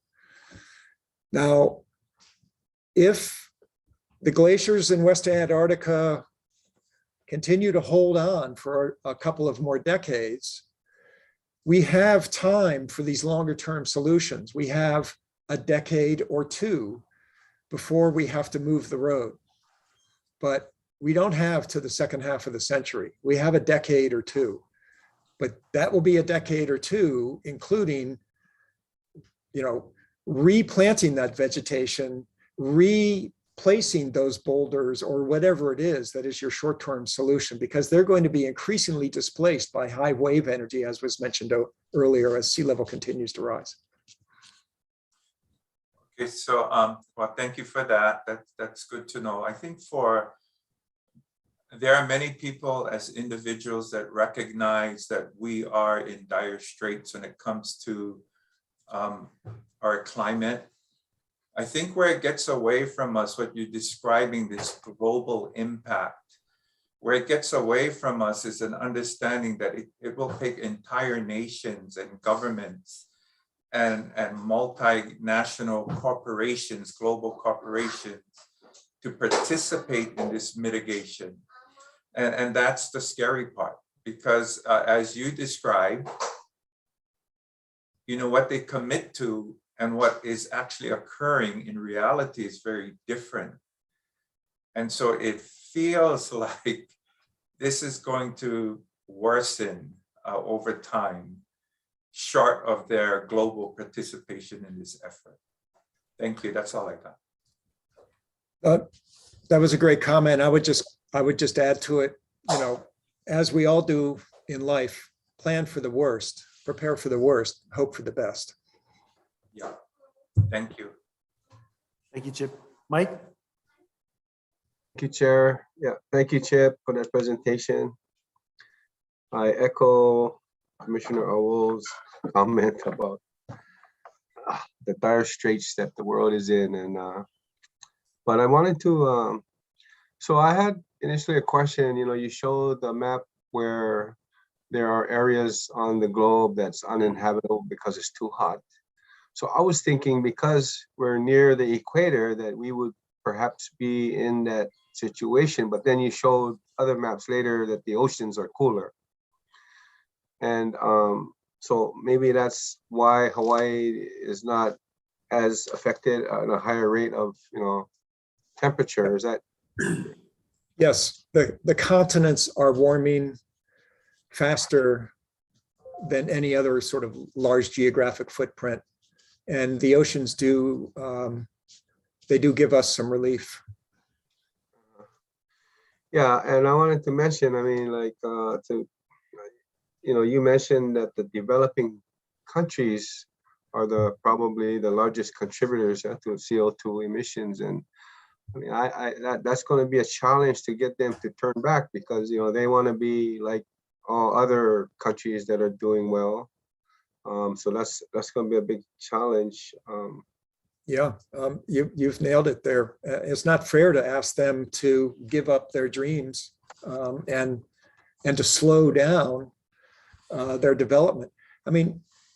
Frankly, the solution to this is for every nation in the world to send their armies to India as a workforce and to turn their manufacturing into windmill and solar power manufacturing, and to just get India into solar power by the end of this decade. It's that sort of a thing. The same thing we all did at World War II. You just devote the whole economy and society to this problem. Yeah, interesting. So, there's, like in the US, in Hawaii, we have these initiatives to transition to renewable energy, et cetera, and transition away from fossil fuels for transportation, et cetera. But you would think that Hawaii, we're such a tiny blip, right? For the world, we're not going to make a major impact, but for us, it's a plus. But aside from reduction of the use of fossil fuels, and you mentioned that the forest is like transition now, they are, emitting carbon dioxide. What initiatives are there, ideas, as far as trying to capture CO2? I've heard of sequestration and other techniques, but is there any really large scale initiatives that we can do besides reduction in fossil fuel usage to capture CO2? The largest potential carbon storage entity is ag lands. And we have to get away from plowing and leaving the soil open to the air, because all that does is oxidize the carbon that's in the soil, and it turns to CO2 and out it goes. We need to use cover crops. We need to end plowing. And there's amazing research into perennial food crops, like instead of a food crop that only has a season and then you plow it under, it actually becomes a plant and it grows roots. And if we took all the world's ag lands and converted them from industrial extractive agriculture, where the soil is treated poorly, to regenerative agriculture without plowing and using cover crops, etc., by mid-century, we would pull almost all the carbon out of the air that we have put into it. So ag lands are the single largest entity on the planet that could be converted. And there is a special agriculture program at the UN devoted to this problem. And here in the US, for instance, we could have federal subsidies to farmers. The feds give tons of money to farmers. Well, we need to start tying that to regenerative agriculture practices. Secondly, on the way back from Scotland, I stopped in Iceland with Scott Glenn, the state energy CEO, and he and I toured geothermal plants, hydrothermal plants, and also the world's first carbon direct air capture plant, and then it injects it into the ground and stores it. CO2 mixing with basalt, which is volcanic rock, will form a mineral. And so you can store that CO2 in the ground as a mineral. And the plant we visited is by a company called Climeworks. They very much want to come out to Hawaii and start to work out here. They capture 4,000 tons of CO2 per year. And we only need 10 million more of them around the planet to capture what we release in 1 year. And we need more than that to overcome what we release and to start pulling down in addition to that. But yes, the technology exists. It's a matter of investing in it. And by the way, you can pull carbon out of the air, CO2 out of the air. And if you can make green hydrogen, the two of them become hydrocarbon. You can make jet fuel, gasoline, diesel fuel, using CO2 in the air as your feedstock, instead of tankers from Libya and Russia, which is what we currently use to our refineries.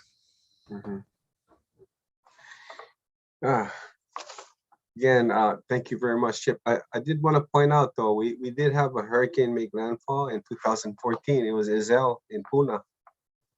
I knew I forgot that one. And I tried to back up a little bit there. You may have noticed, but I knew there was one. Thank you for that. Thanks. Now, this would be a really good segue also to Leah, but I'll allow, you guys go ahead. Hold on 1 second. Randy has his hand back up in the air. Chip, I have a quick question. What are your thoughts about the effectiveness of Governor Ige's 2045 Green Energy Initiative? I think it's critical from 2 points of view. It's true, as I think Michael said, that the amount of CO2 we release is a rounding error in the global carbon budget. We don't affect global warming at all. But, New York City could say that, and the nation of Bangladesh could say that. Everybody could say that. I think it's an ethical step that we participate in decarbonizing. The second point is, I believe we're going to grow increasingly isolated. And so for us to remain a modern, digital, electronic society, we need to provide our own electricity and our own power of all types. And we can do that. And so that initiative is moving us in that direction. Thank you. Zachary? Yeah, thank you, Chair. Thank you, Chip. Very educational presentation. And it surely is a wake-up call globally. And, I have a few questions. Like you say, we were very lucky to not have a major hurricane in Hawaii. But, it's kind of daunting on me because the hurricanes are occurring in the Gulf of Mexico on a regular basis, and on the Atlantic Ocean more so than the Pacific Ocean. Do you know what's causing this phenomena, Chip? Well, we're not necessarily seeing more hurricanes globally. What we are seeing is hurricanes follow new pathways. So a location may see more hurricanes simply because they're heading that direction for the first time. We're also seeing that hurricanes are intensifying much more rapidly. Category 1 jumping to Category 5 literally overnight. Hurricane Lane did that. Hurricanes are larger, they're wetter, the wind is stronger. That's what the data supports as far as direct observations. So you believe it's caused by global warming? Yeah, that's been shown and proven again and again. Hurricanes draw their energy from warm sea surface temperatures, and the sea surface is warming dramatically. So there's a lot more energy now in the ocean to fuel these larger, bigger hurricanes. You also mentioned about,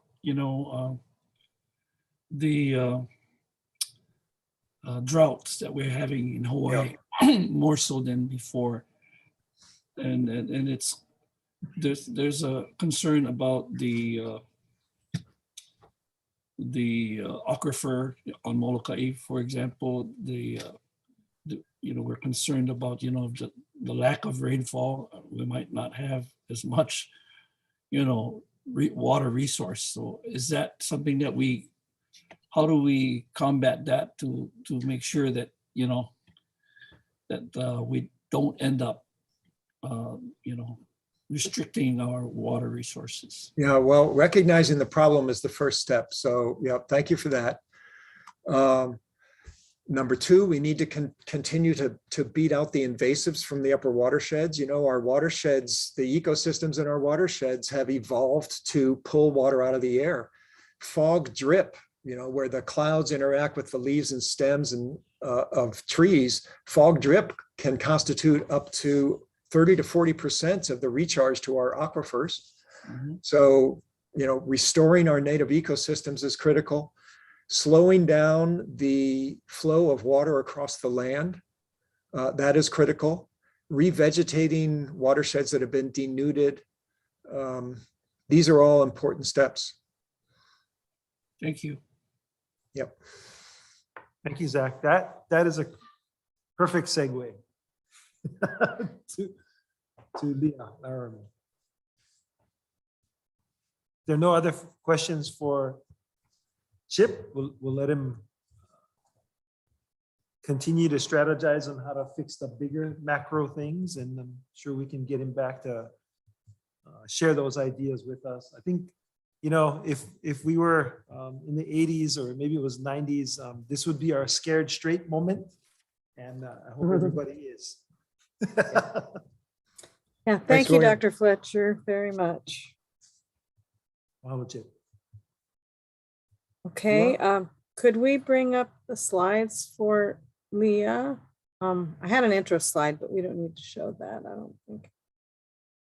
Leah can tell us about herself.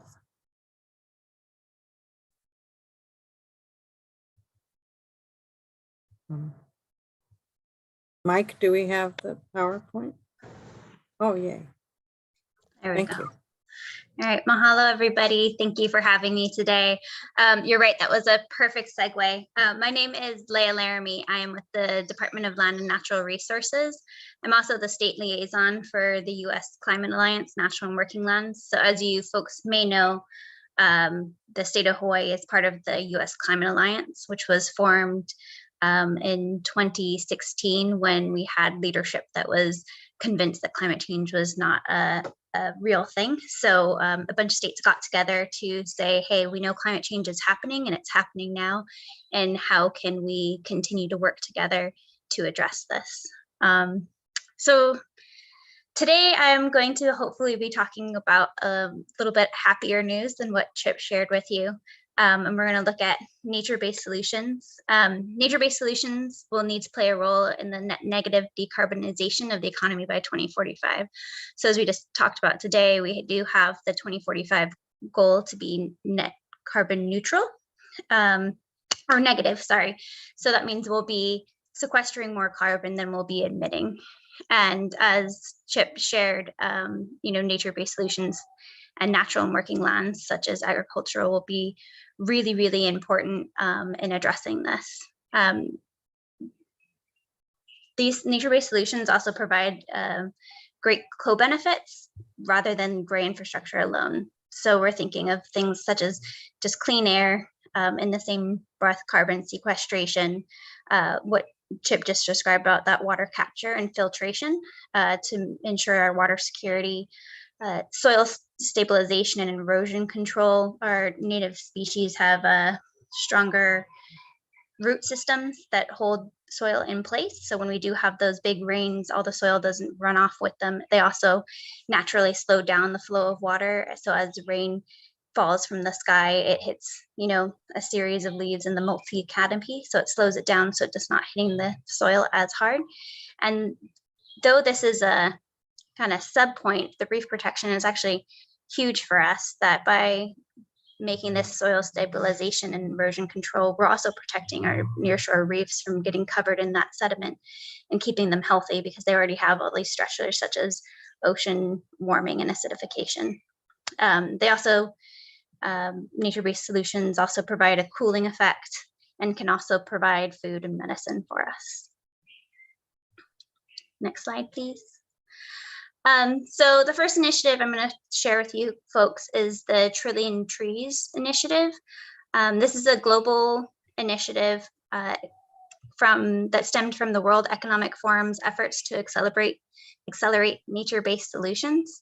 So the goal is to conserve, restore, and grow 1 trillion trees globally by 2030, which, is a massive number, but when we all work together, it can be achieved. And the really great thing about this is it's not one of those initiatives where, hey, let's plant a bunch of trees and then turn around and leave them and say, hey, we did a good job. It's really about growing the systems to make sure that those trees are conserved. So existing forests are conserved and protected, putting more forest lands under legal protections, and also building out the systems that can help to nurture those systems. So, increasing the sector of natural resource management, improving nurseries, and doing things such as like seed collection and preservation, making sure that we have those seed supplies going forward. Next slide, please. So hopefully you folks did hear that the state of Hawaii made a pledge. Currently, the departments that are taking part of the pledge are Hawaii Department of Defense, Hawaii Department of Transportation, and the Department of Land and Natural Resources. There's definitely opportunity for DHL to be a partner, as well as any other department. But our pledge is to look at protecting just over 100,000 acres through conservation fences. So what these fences do is that they prevent ungulates, so any kind of hoofed animals, from getting into the forest because they really dig up the soils, they damage trees. Hopefully folks have heard of rapid ohia death, and they can damage ohia trees, allowing them to be susceptible to being infected with rapid ohia death. So by building these conservation fences, we're keeping out these ungulates, which reduces the spread of rapid ohia death, also reduces the spread of invasive plants, so therefore makes our forests more resilient and healthy.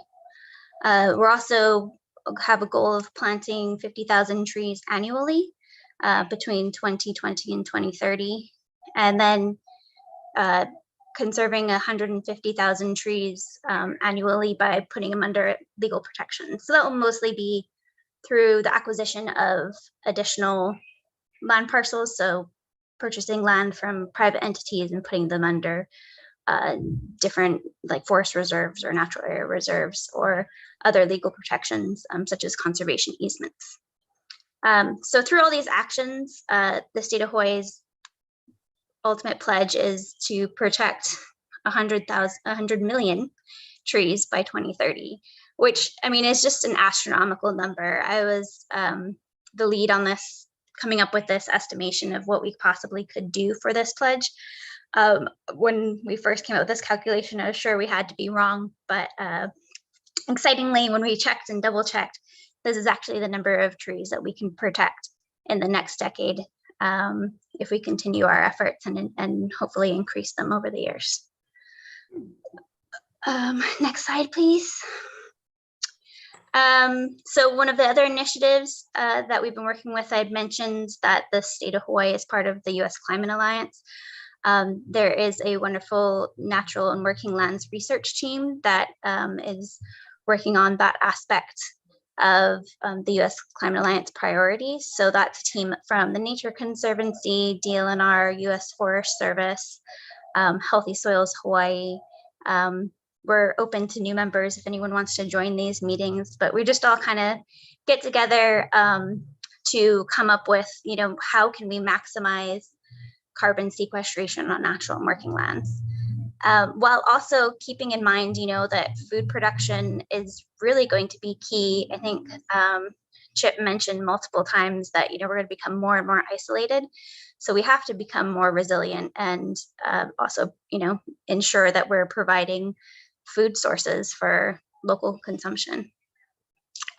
So one of the main projects we worked with was coordinating with landowners, land managers, and communities to look at climate smart landscape planning process that collaboratively identifies and prioritizes high quality lands for climate smart food production systems, underutilized lands for climate smart agroforestry, reforestation, and forestry practices, recently abandoned lands for rehabilitating soil health, managing watershed forests, and engage and honors the diverse conditions that shape land use decisions making in Hawaii.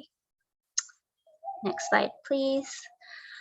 So this is the strategy framework plan that we've been working under. So we're looking at the different climate vulnerabilities, quantifying greenhouse gas emissions and sequestration potential in natural working lands, and creating a map so we can really visualize how those emissions and sequestrations play over our landscape.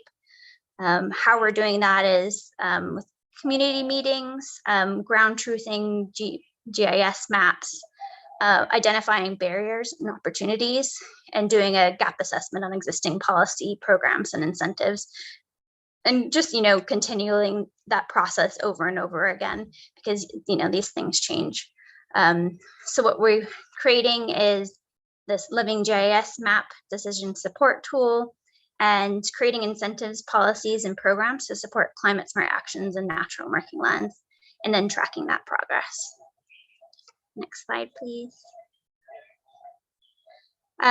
So yeah, one of the major things that came out of this work was identifying the need for, I think also Chip mentioned this, incentivizing agricultural producers and land managers in general to implement climate smart practices on their lands. There are federal and national programs to do this, but they are really challenging for our smaller farmers to take advantage of. There's a lot of paperwork involved. We do have folks to help support that, but you have to release your tax records and a bunch of other things, and it's just really challenging for people to, with short leases as well. Not everyone has long-term leases. So we really wanted to create this local program that addresses the local barriers that we've encountered through that process I was talking about earlier. So this Carbon Smart program, we've kind of evolved it over the year. It was introduced last session. It got through both the Senate and the House, but not ultimately through the finance committees. So it will roll over to this year. And it's we've done some refining on it because we're finding that healthy soils are, they've always been a part of this, but kind of a buzzword right now and really key. So we've refined the program to really be a carbon smart healthy soils program that would provide funding for land managers for certain activities that like one-time establishment, such as reforestation, windbreaks, conservation tillage, and reduced kind of tilling intensity, improve forages, and control of invasive species. And then also other programs that we would work with land managers for, 3 to 5 years on efficient nutrient management, crop diversity, manure management, rotational grazing, waste stream application, and improve cropping and organic systems and feed management. So these are we identified these activities through our analysis of the different barriers that folks shared with us, as well as through Project Drawdown.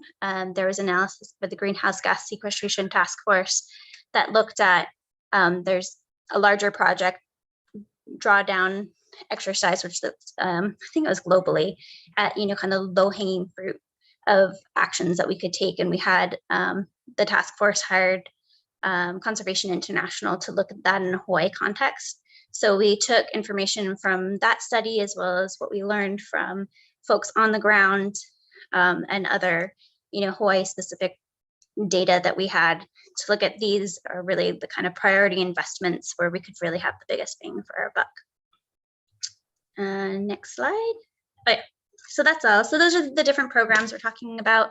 And I'd love to answer any questions that you folks have. Thanks for having me. My contact information is right there as well. Questions for Leah?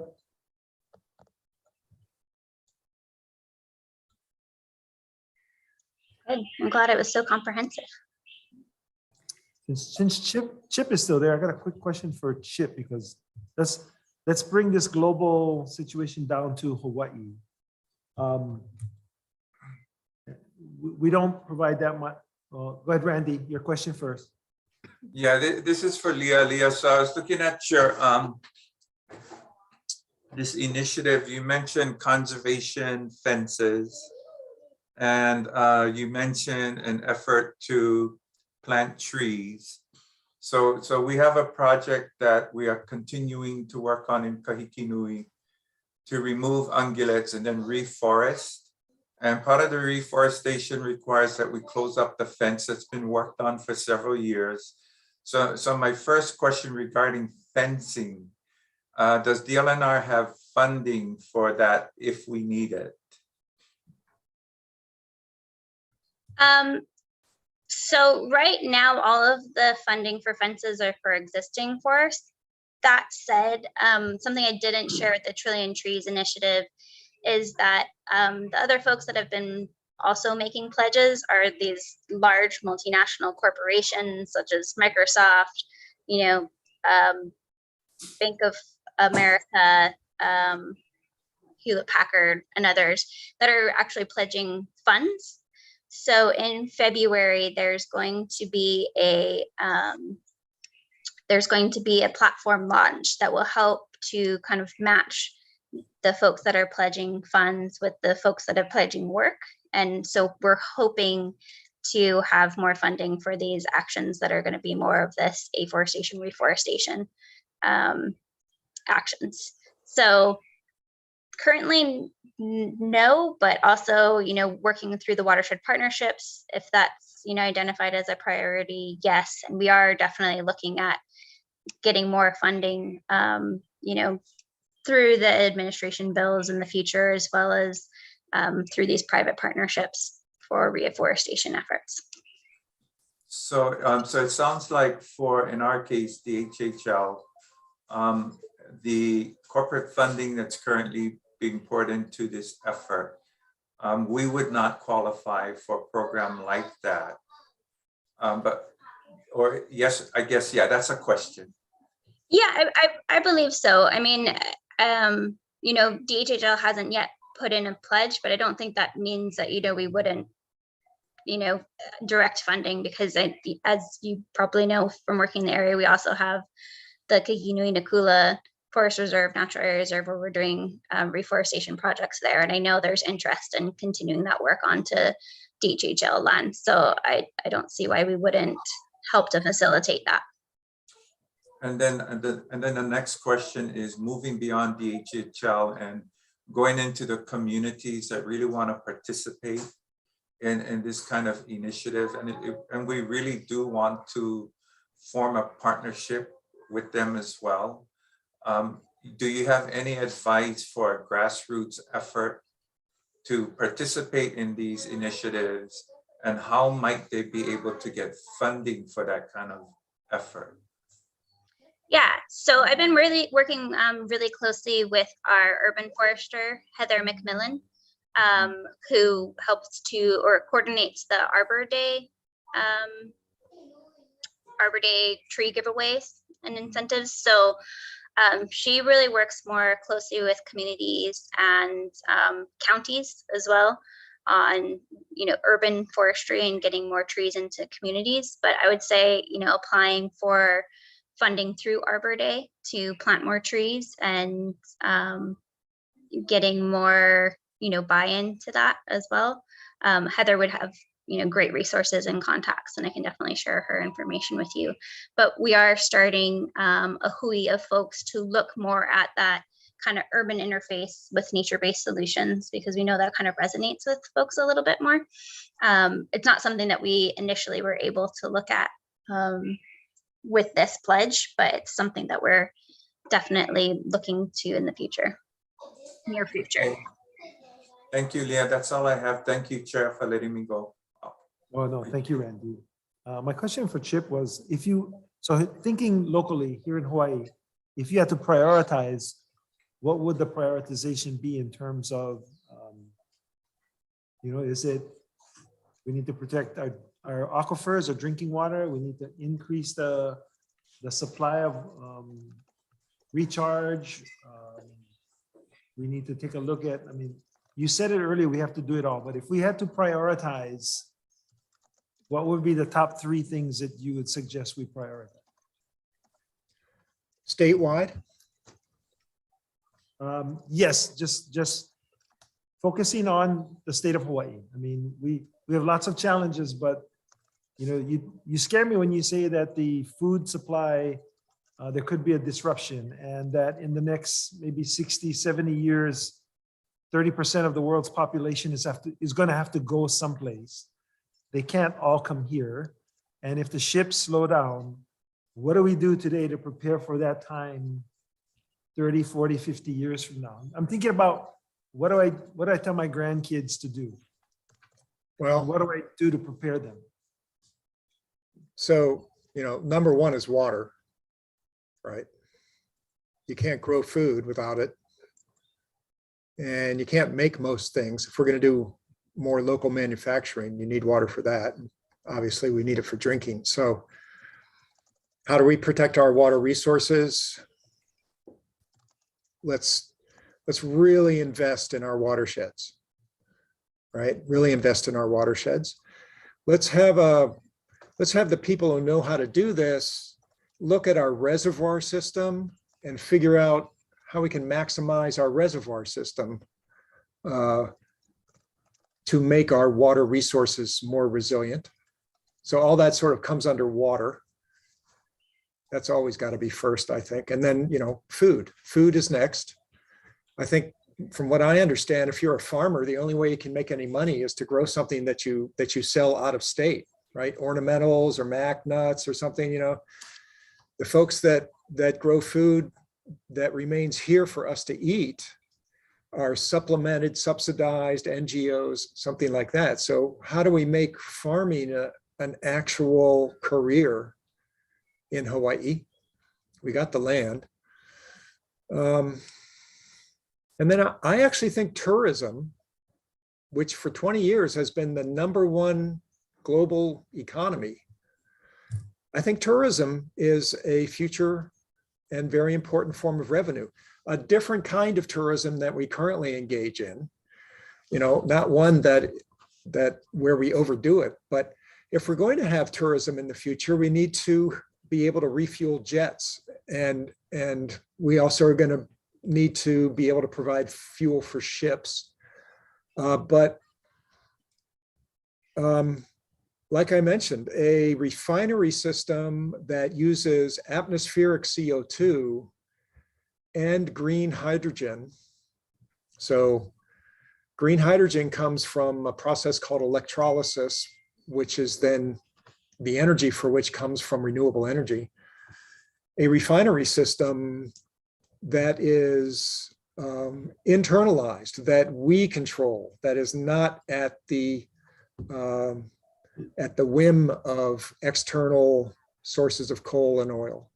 So water, food, energy. Thank you. You answered my question. Now you can go to work on those, huh? Whatever an individual can do and maybe groups can do. Yes. Yep, absolutely. Commissioners, any additional questions? That was a lot of information, but good information. Very sobering information. Yes.